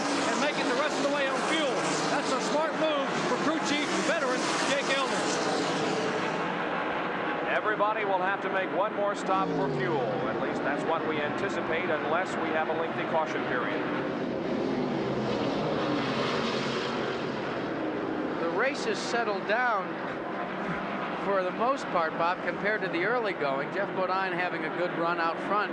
Tim Richmond seems to have settled in behind him. You see the separation between Bodine and Richmond. You know, Bodine coming up now on the battered torn remains of Rusty Wallace. But here is the race between Dale Earnhardt and the number 9 of Bill Elliott. Now that's the battle for third spot. Earnhardt again wagged the tail of that car. You saw the white smoke. He's getting everything he possibly can out of that car. Elliott all of a sudden has moved up well, and for the moment there just a few minutes ago was right on Earnhardt's bumper, but now a little bit of racetrack between the two, and Bill Elliott's day continues to go well for him. And this would have to be perceived as a very good day for Bill Elliott compared to the season that he's had. It's been really a roller coaster ride. Granted, he owns Michigan International Speedway, but for the most part, everywhere else they've gone, it's only been the last few races where they feel like they have finally resolved their problems, whether they be mechanical or with the crew or with the illness with his brother Ernie. But now they feel like they're back on the right track, and that for the rest of this season, and of course in 1987, they will be back, and they will be back strong. He has won 2 times this year, and both of them have been on Michigan International Speedway. Jeff Bodine is still the leader and will pick up the interval between first and second as far as time is concerned between Bodine and second place Tim Richmond. Well, actually, the one that would even be more important than that is to see the interval between Bodine and third place, Dale Earnhardt, because Earnhardt is the guy that is actually on the move. There's Earnhardt at the tail. Let's see what the interval will be. All right, that lap, it's 3.6 seconds. The gap is definitely narrowing. We'll do it again this time around and see how the two compare. Jimmy Means in car number 52 being lapped on the backstretch. Bodine moving through turns 3 and 4. When he crosses the line, we'll start this stopwatch again and see if the interval widens or closes. And it closes just slightly. It's almost identical though. But it's still just a slight interval, but you see the difference between the two drivers. One, Jeff Bodine, he's not having the greatest handling car himself, but it doesn't look, at least visually, like he's using the race car as hard. Buddy Baker and Darrell Waltrip running close together on the racetrack for 6th spot. You heard Junior Johnson mention a few laps ago that the car is not handling like they would like for it to, and will make adjustments on it when he comes in for a stop next time. Now here's the time in a race that gives crew chiefs ulcers, because not only do they have to watch their car. Now look at this. There are 3 separate stopwatches. What this guy is doing is he's trying to time first, second, and third, and look who it is. It's Gary Nelson and his crew, and they're radioing this information to the leader, Jeff Bodine. They want to let him know where the competition is, who's gaining, who's falling back, trying to maintain some consistency. But in the middle of all that, he's going to have to make the decision in terms of chassis adjustment and when to pit. That's why I personally don't ever want to be a crew chief. I don't think I can stand the stress or the pressure. 60 laps to go. Jeff Bodine, and there is a pass for second as Earnhardt goes to the inside of Tim Richmond in turn 4 and moves into second. Now, the only other competitor that he needs to catch up to is the leader, Jeff Bodine. Just when you thought it was safe to go back to the racetrack, he's back. Earnhardt's on the move, Bob. The question is, can he catch the leader, Jeff Bodine? That's a question we'll answer when we come back to more of the Southern 500.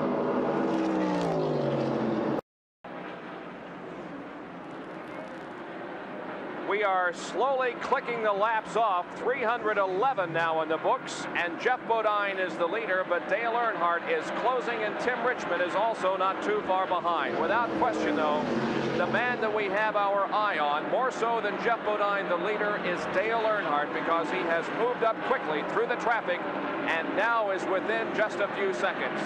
Jerry Punch with a comment on pit strategy the rest of the way. All the drivers are going to have to make one final stop. Dale Earnhardt can go to about lap 340 before he'll have to stop for fuel. He's run the car awfully hard because of that late pit stop and the double pit stop, the miscue in the pits. He had to come back toward the front. He has worn his tires out. He will have to make one stop in about 25 or 30 laps from now. He thinks he can make that stop and come home victorious. Let's check on Jeff Bodine's strategy with Dick Berggren. Well, thanks, Jeff. They say that down here, Bodine can go almost, but not quite all the way. The interesting thing will be this. If we stop, and we're going to have to stop at some point, under the yellow flag, will they take 2, will they take 4? If you take 4 tires, you can go faster. But if one of these two teams takes only 2 tires, they're going to get out of the pits quicker. So strategy in the pits may well determine the outcome of this event. Bob? Well, there is a passenger car that attempted to get onto the racetrack. This is reminiscent of Talladega here. They were actually trying to cross the racetrack. That's down here in turn number 1, where there is an exit from the infield outside the racetrack when there is nothing going on.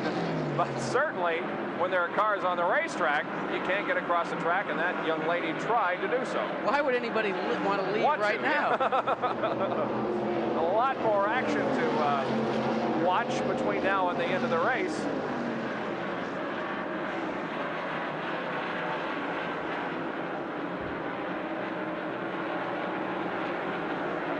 Bob Jenkins, Jack Arute, Dick Berggren, and Jerry Punch covering the Southern 500 at Darlington International Raceway for you. Jeff Bodine is the leader, but the man on the move is Dale Earnhardt. He is involved in a terrific battle right now for second position with Tim Richmond. Everybody's going to have to make one more pit stop, and strategy in the pits could determine the outcome. We will have the finish of this race live on ESPN. Right now, back to golf in Memphis.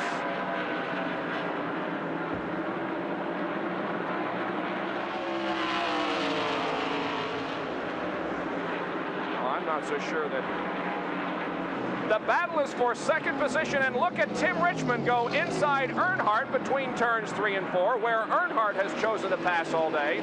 This time Earnhardt gets passed by Tim Richmond for second, and Bill Elliott is also moving past Dale Earnhardt. Bob, something has happened to Dale Earnhardt's car. Either he has used the tires up, or fuel is becoming a precious commodity. You heard, though, Richard Childress told Jerry Punch that he wasn't going to have to run that long, but now the report is that there may be some rain on the backstretch. We can look at the puddles over there in the pit area and see that the rain is beginning to come down. Here comes Jeff Bodine crossing the stripe, and Dale Earnhardt is going to be making a pit stop. Here comes Earnhardt into the pits. Jerry Punch will describe this pit stop by Dale Earnhardt. The problem with Dale Earnhardt's car, he had the right front tire going down on the Wrangler Chevrolet, and he radioed into the tire, must be going down, I can't handle the car. So this pit stop is about 15 or 20 laps early than what they had scheduled to make. They will change right side tires. Kirk Shelburne and the crew have the right side tires changed. He's down and away, 14 and 2 seconds. Good pit stop for Earnhardt. But he's going to go a lap down. Jeff Bodine goes into the first turn while Dale Earnhardt struggles to get back up to speed, and he is down a lap. So now Jeff Bodine is the leader. But look, it's who's a battle for second between Richmond and Bill Elliott. And that is a heated one, because right in front of them is Dale Earnhardt, and all of a sudden, look, Bill Elliott is back in the hunt. Tim Richmond, well, he's been there all day. But these gentlemen will have to pit shortly as well, and this will shovel it considerably. So there's an example. Bodine running a fairly conservative race, didn't use things up quite so bad. When you saw the pictures of that pit stop, you could see the blisters on that right front tire that they removed. Let's go to Jerry Punch for this report. Here's the right front tire that came off of the Earnhardt car. You can see where the tire was cut. Nothing wrong with the tire itself. It was cut on the racetrack. The tire began to leak down. The rubber peeled away. This tire could cost Earnhardt $100,000 in that Winston bonus. And Jerry, we can still see the smoke coming off of that tire, although it's been off the car for a few minutes. Now Elliott right behind Tim Richmond in a bid to take over second spot. The slow car to the inside is Buddy Arrington in number 67. And the report is that the rain is beginning to come down even harder now along the main straightaway. We can see the rain definitely making an imprint in the puddles over in pit road. And Gary Nelson, the crew chief of your lead car, is talking repeatedly to Jeff Bodine on the radio, keeping him appraised of what the situation is. And there is the battle for second position. Richmond and Elliott, they see the splatters on the windshield. They know that this thing could be going down to the final few laps, and they're looking for a position. Richmond has got it in second, but Elliott would like to take it away. Bodine, he's a little further out front. Well, Jeff Bodine is out front, and he is among the three drivers eligible for the $100,000 bonus. And at the moment, Jeff Bodine looks pretty good in his bid for that. His lead over Tim Richmond and Bill Elliott, just about 5 seconds. We talk about the rain. Look at this. They're racing, but they're holding an umbrella in the pits. A little schmoozing between the Winston Cup official and Gary Nelson. Is Nelson trying to drive a point home? But out on the racetrack, it is still a battle for second position as we get this comment from Dick Berggren. Well, that's exactly what they're doing down here with that umbrella. Nelson's wife was underneath it for several laps waiting for the rain. I'm going to tell you what, the rain is intensifying down here, and Gary Nelson is a strategist for sure. He's still standing under the umbrella, talking to the Winston Cup officials, explaining to them, it's raining, we'd like to stop the race. The reason is he's in the lead. That's why he wants to stop the race. But let's keep you appraised, too, of the track conditions right now, Dick. From our vantage point, they still look fairly dry. It still looks like they can run a few more laps before they would have to bring it in due to rain. That's correct. The track conditions I don't think are bad yet, but at the rate it's raining, it's not going to take a whole lot longer before track conditions are going to go downhill. Right now it's probably still okay, but the rain is coming. Now the key is, can Dale Earnhardt get his lap back before this caution flag comes out? Look at this. Earnhardt is closing in on your leader, Jeff Bodine. Unfortunately, it's not for the lead, but just for the lap. Let's see if the yellow flag will come out this time because of rain or whether they will stay at speed. Earnhardt is approaching that Jeff Bodine car. No caution flag at the moment. Dale will continue to try to get the lap back, though Alan Kulwicki moves to the low side of the racetrack to allow both Earnhardt and Bodine to pass. Now remember, Bodine, he's a prime candidate for that $100,000 bonus. He was the winner in the first Jewel, the Daytona 500. Hasn't been able to win much since then, but if he could win the Southern 500 today, it won't be $1 million for Bodine, but it would be a $100,000 check. But here's Earnhardt. He wants to get back out on that lead lap. He's going to challenge Bodine. No, not enough. He's still one lap down. The Southern 500 at Darlington International Raceway, and we have a car that has apparently come in contact with the wall, and the yellow flag is out. Can Dale Earnhardt get his lap back? He's going to make a bid here. As they come through turns 3 and 4, they are racing to the yellow flag. Here is Earnhardt going to the low side, but Bodine is trying to block him. Now Earnhardt has to go high on the racetrack, slowing his progress. Let's see if he does. They cross the stripe. No! Jeff Bodine holds off that challenge by Dale Earnhardt. That was not for the lead, remember, but it was a bid by Dale Earnhardt to get his lap back. He had to pit a few laps ago because of a bad tire on the front part of the car, and that put him a lap down. He simply could not make up the lap. The reason that we are yellow is because of a incident involving Phil Parsons. He has made contact with the wall once again. Moves by the main straightaway here with some body damage showing. That's the reason for the yellow. We also have had rain here at Darlington in the last few minutes, and we welcome you to this update from our golf match. Boy, what a heads-up move by Jeff Bodine. He knew that he wanted to keep Dale Earnhardt one lap down, and he covered the spot sufficiently, more than sufficiently, as they hurtled towards the start-finish line, knowing that the caution was out. Nothing that was out of the ordinary. It's what you do. When the leader is leading, it's his racetrack, and he can cover it. He did it nicely and with a lot of class, and I'm sure Dale Earnhardt would agree. So Jeff Bodine is the leader here at the Southern 500. Tim Richmond second, Bill Elliott third, Ricky Rudd fourth, Dale Earnhardt fifth, Buddy Baker is sixth, Morgan Shepherd seventh, eighth is Bobby Allison, and ninth is Bobby Hillin Jr. Those cars on the lead lap, and in 10th position, a lap down, is Dale Earnhardt. Now here is Buddy Baker running sixth in for a pit stop. He pulls back out onto the racetrack. 331 laps have been completed. Our big question at the moment, is it raining too hard to resume this action? For the moment, we are yellow at Darlington. Back to Memphis.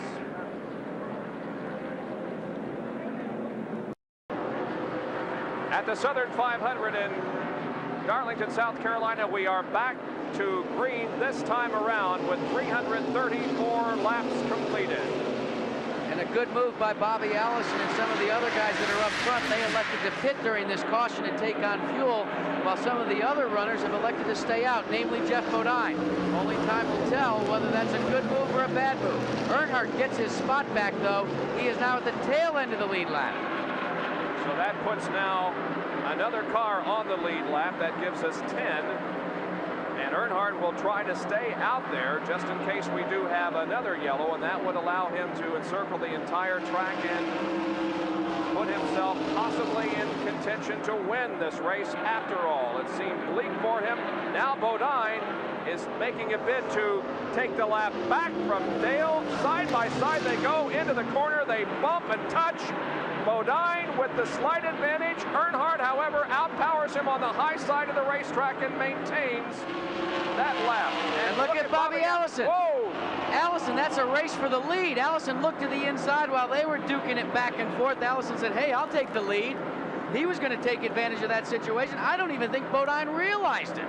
So now we have two of the drivers eligible for the $100,000 bonus battling out for the lead. Jeff Bodine and Bobby Allison. Now remember, Allison pitted. Bodine did not.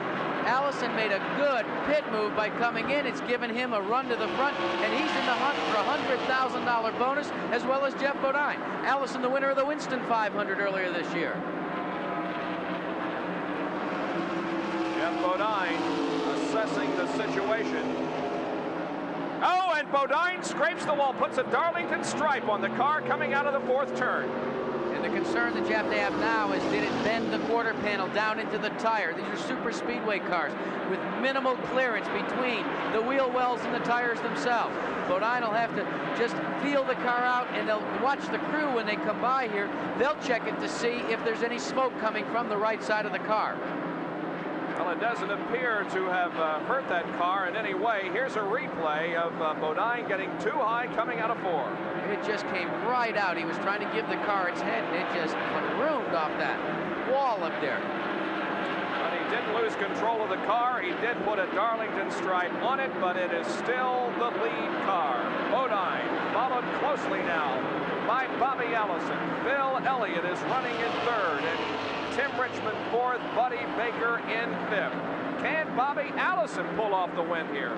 He all of a sudden has made himself known. We've kind of forgotten about him here in the last few laps. But it's been a good move on Bobby Allison's pit crew that's put him in the hunt, and look who's right behind Allison. That's none other than Bill Elliott. We've got a three-car battle for the front position. See how quick the complexion can change? This has just been an unbelievable afternoon of racing. We started the race, had a crash by Richard Petty, during which it started to rain. We closed down the track, and Buddy Baker just scraped the wall and drops off the pace. Too bad for Buddy Baker, who was running fifth. Boy, you hate to see that. Baker hitting the outside wall, just a great run, but that's the way his season has been lately. It seems as if he runs well, but can't finish the last 30 or 40 laps of any event. He'll have to bring that car into pit road for service from Doug Reichert and his Crisco Oldsmobile crew. It had been a great afternoon of competition for Buddy Baker, and it appears as if he's going behind the wall. Let's take a look at what actually happened to Buddy Baker. There's Baker going into turn 1. The car carries itself up. He looks all right there, but he's still getting close, too close there. He hits the wall in turn 2, just scrapes it. Let's go down now to Dr. Jerry Punch, who's with the crew chief of Buddy Baker's machine. Well, Doug Reichert, after a super run for you and your driver, Buddy Baker, it's all gone up. What happened? Well, the motor gave away on us, unfortunately, but the way it was looking, we was in pretty good shape. We was able to pit there when the others didn't, because I think they was thinking it was going to rain it out, but the way they've been going, we've been running in the rain all day. So I figured we get the tires and maybe have a little bit of advantage. It worked out, but the motor didn't. Well, Buddy Baker's had tough luck all year, and it won't be again today for him here at Darlington. All right, on the racetrack, we continue to see Jeff Bodine leading. Bobby Allison there in second, and just a few car lengths behind Bobby Allison is Bill Elliott. The leader, Bodine, can win $100,000. Allison can also win $100,000. Bill Elliott cannot, but he is making a bid for second position. Bill, of course, is the individual who won $1 million here last year. He couldn't make the pass for second now. Let's see if he tries in turn 1. No, he will not. Well, Elliott took his sights and set them down there in turn 3, and let's see if he tries it again. Again, race traffic comes into play, but Elliott has backed out just a bit, or as Bobby Allison picked up the pace just a bit. Hard to tell. Let's see what happens in turn 3. Elliott, he's nowhere to be seen. Allison is trying to hunt down Jeff Bodine. He's got $100,000 on his mind. Yeah, Elliott has really fallen off the pace and now is trying to stave off Tim Richmond's challenge for third position.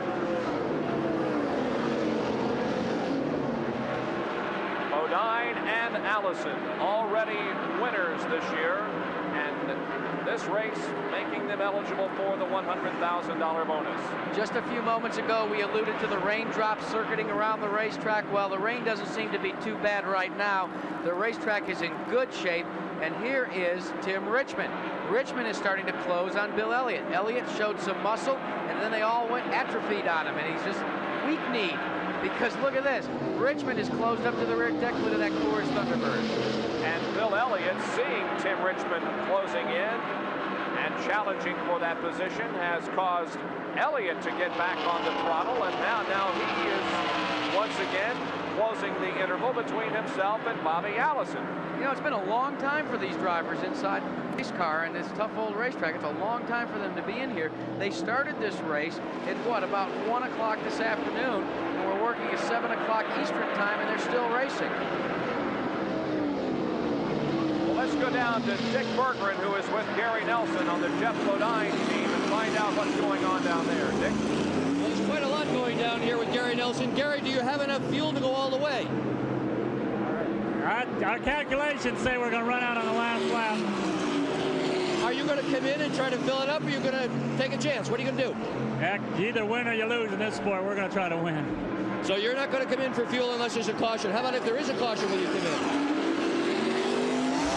We're watching the weather real close. If there's a caution and the track looks fairly dry, we're stopping for 4 new tires and fuel. NASCAR's doing all they can to get us to the finish line to complete the full race. We're going to do our best to be in front when that happens. Well, it could be a $100,000 gallon of gas, that last gallon in the tank of Jeff Bodine. Bobby Allison drops off the pace. Bill Elliott goes to second, Richmond to third, and Bobby Allison back to fourth as we have 20 laps to go. Boy, I'll tell you, we have been here a long time this afternoon, and we're all tired, but we can anticipate, I believe, a tremendous finish to this race. Bob, it's nail-biting time. Jeff Bodine, from what Gary Nelson has just told us, is going to be running on fumes at best. If there is no caution, they are really playing it not only close to the vest, but close to the chest as well, because you cannot calculate that closely. We've had so many cautions. You could see the look on Gary Nelson's face.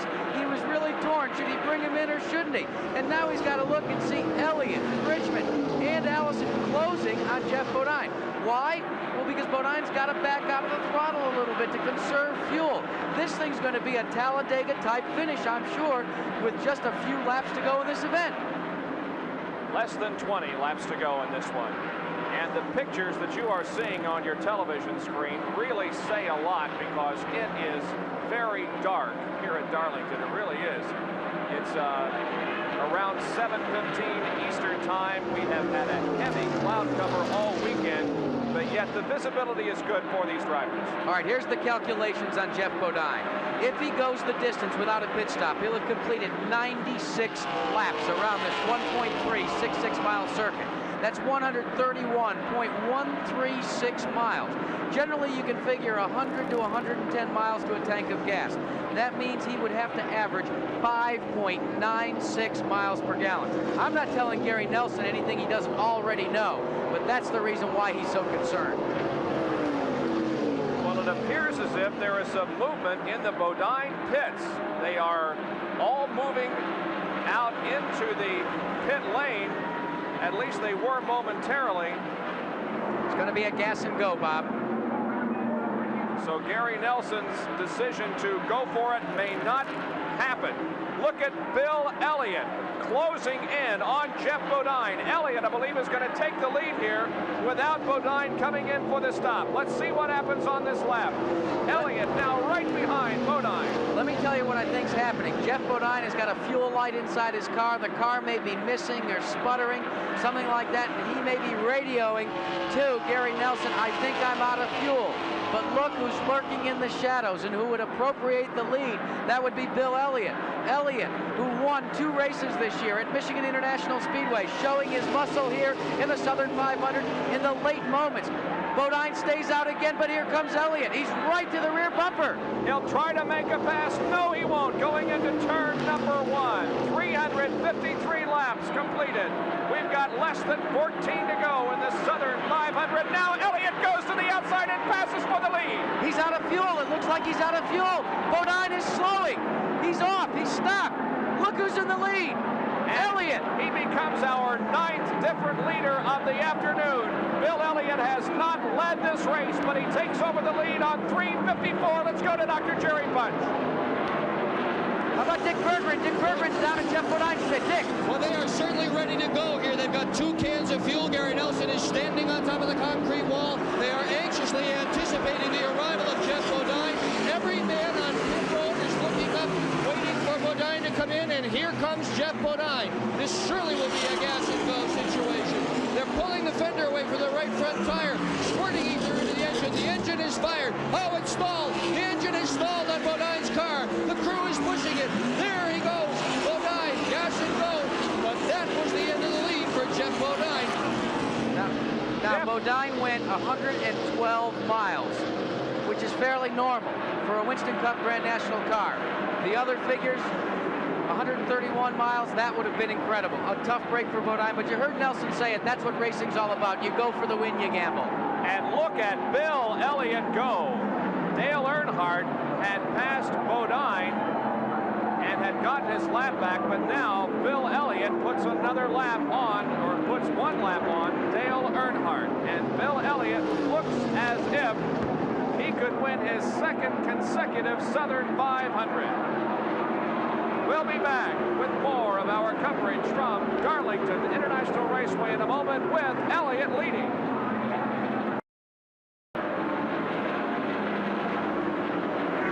There are less now than 10 laps to go in the Southern 500.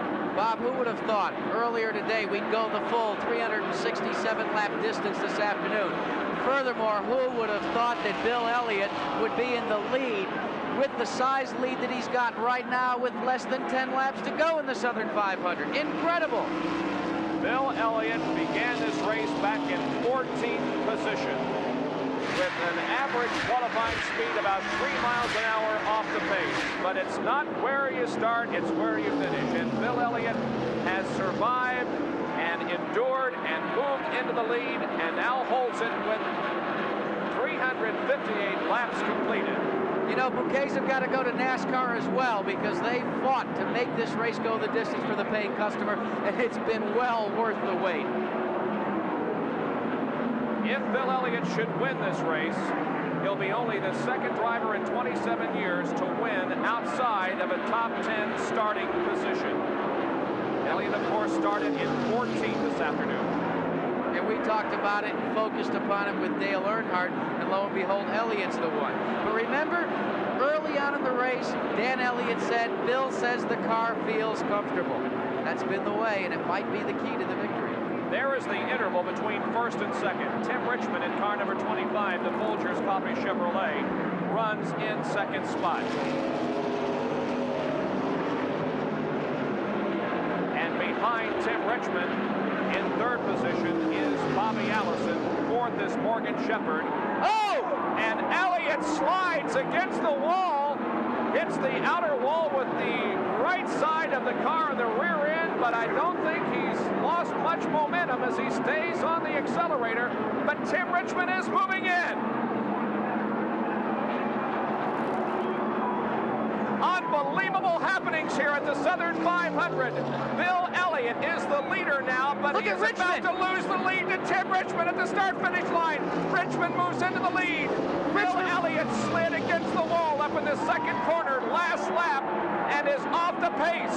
Jeff Bodine was leading the Southern 500 when he had to come in for a fuel stop. He completely ran out of fuel.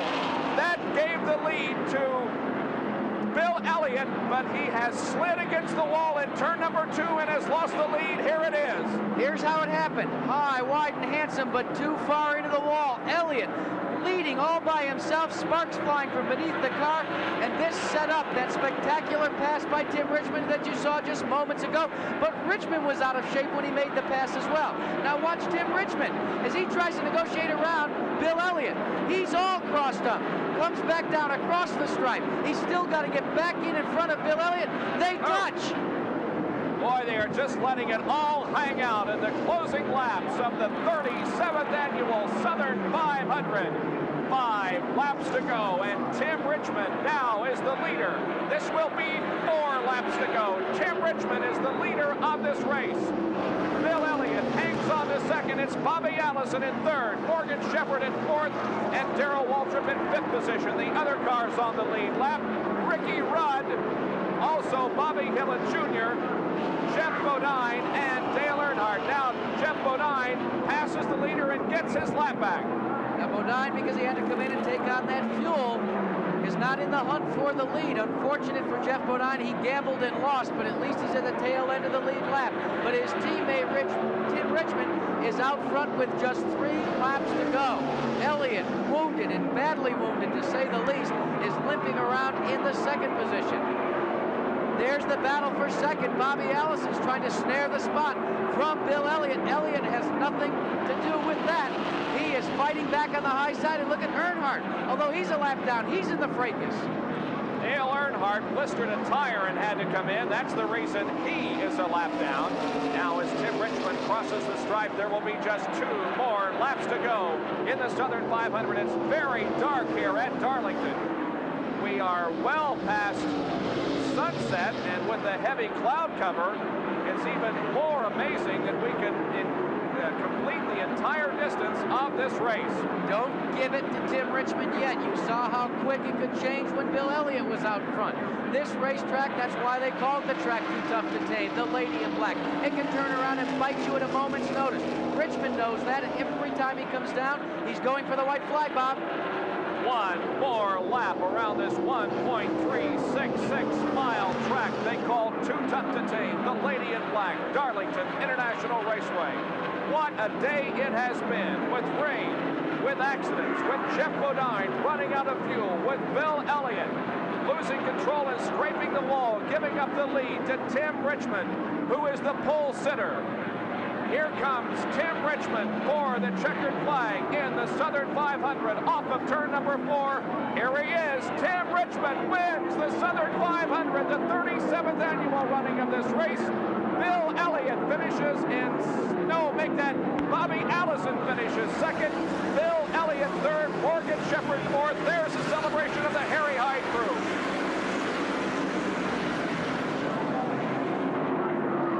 Today, Tim Richmond's best finish in the Southern 500 was a second in 1984.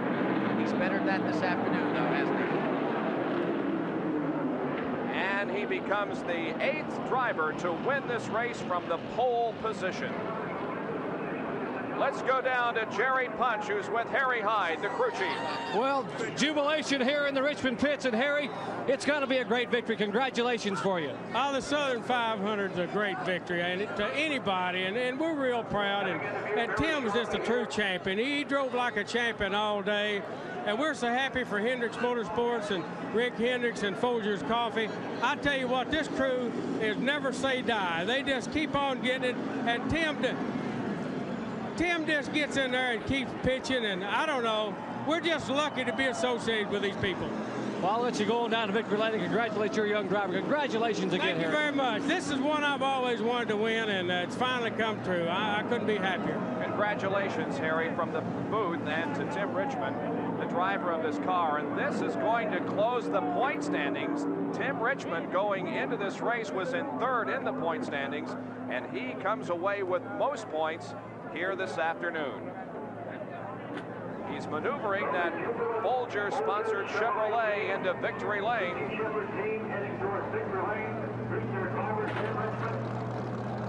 Moving into the Southern 500 victory lane area is Tim Richmond.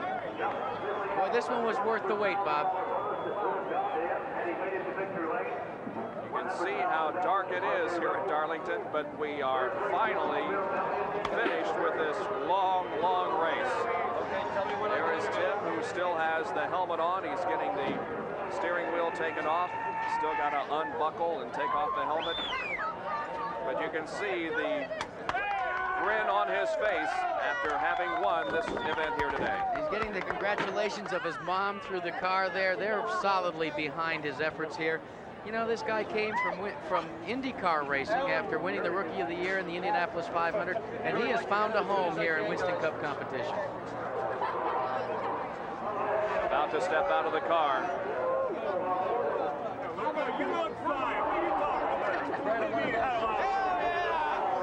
And here he is, Tim Richmond, the winner of the Southern 500.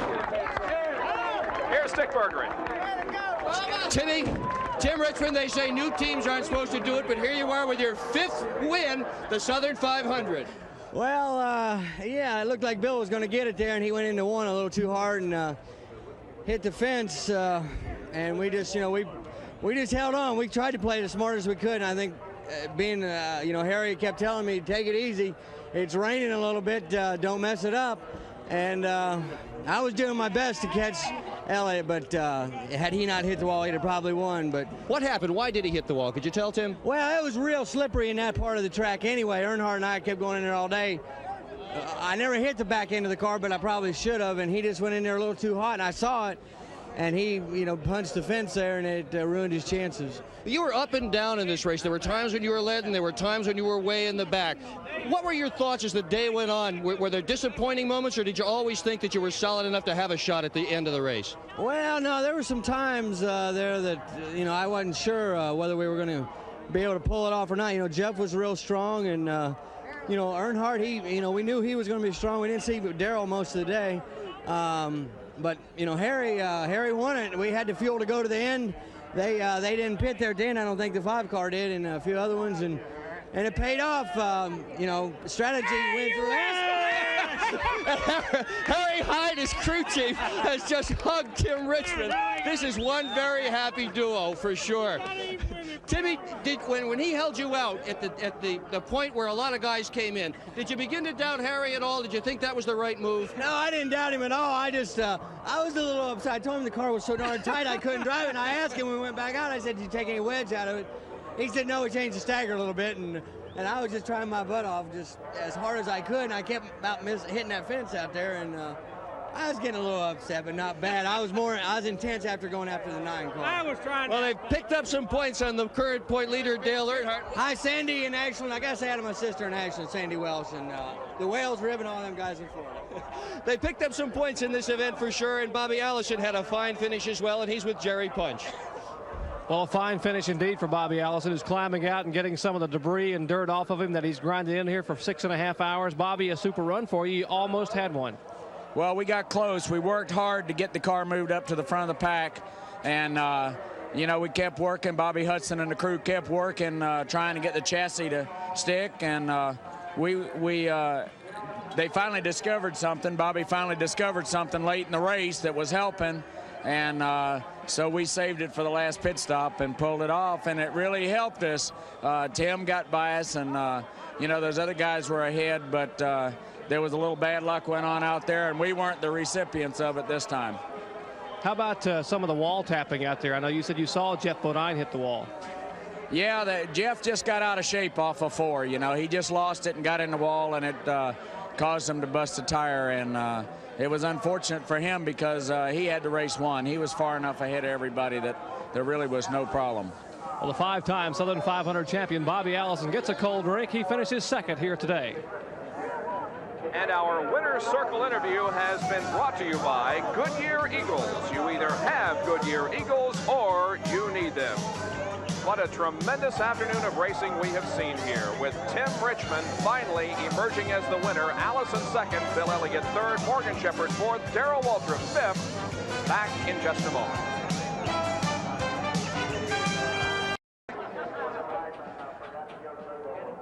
We take a look at the top 10 finishers in the Southern 500. It's very late on a Sunday evening in Darlington, South Carolina.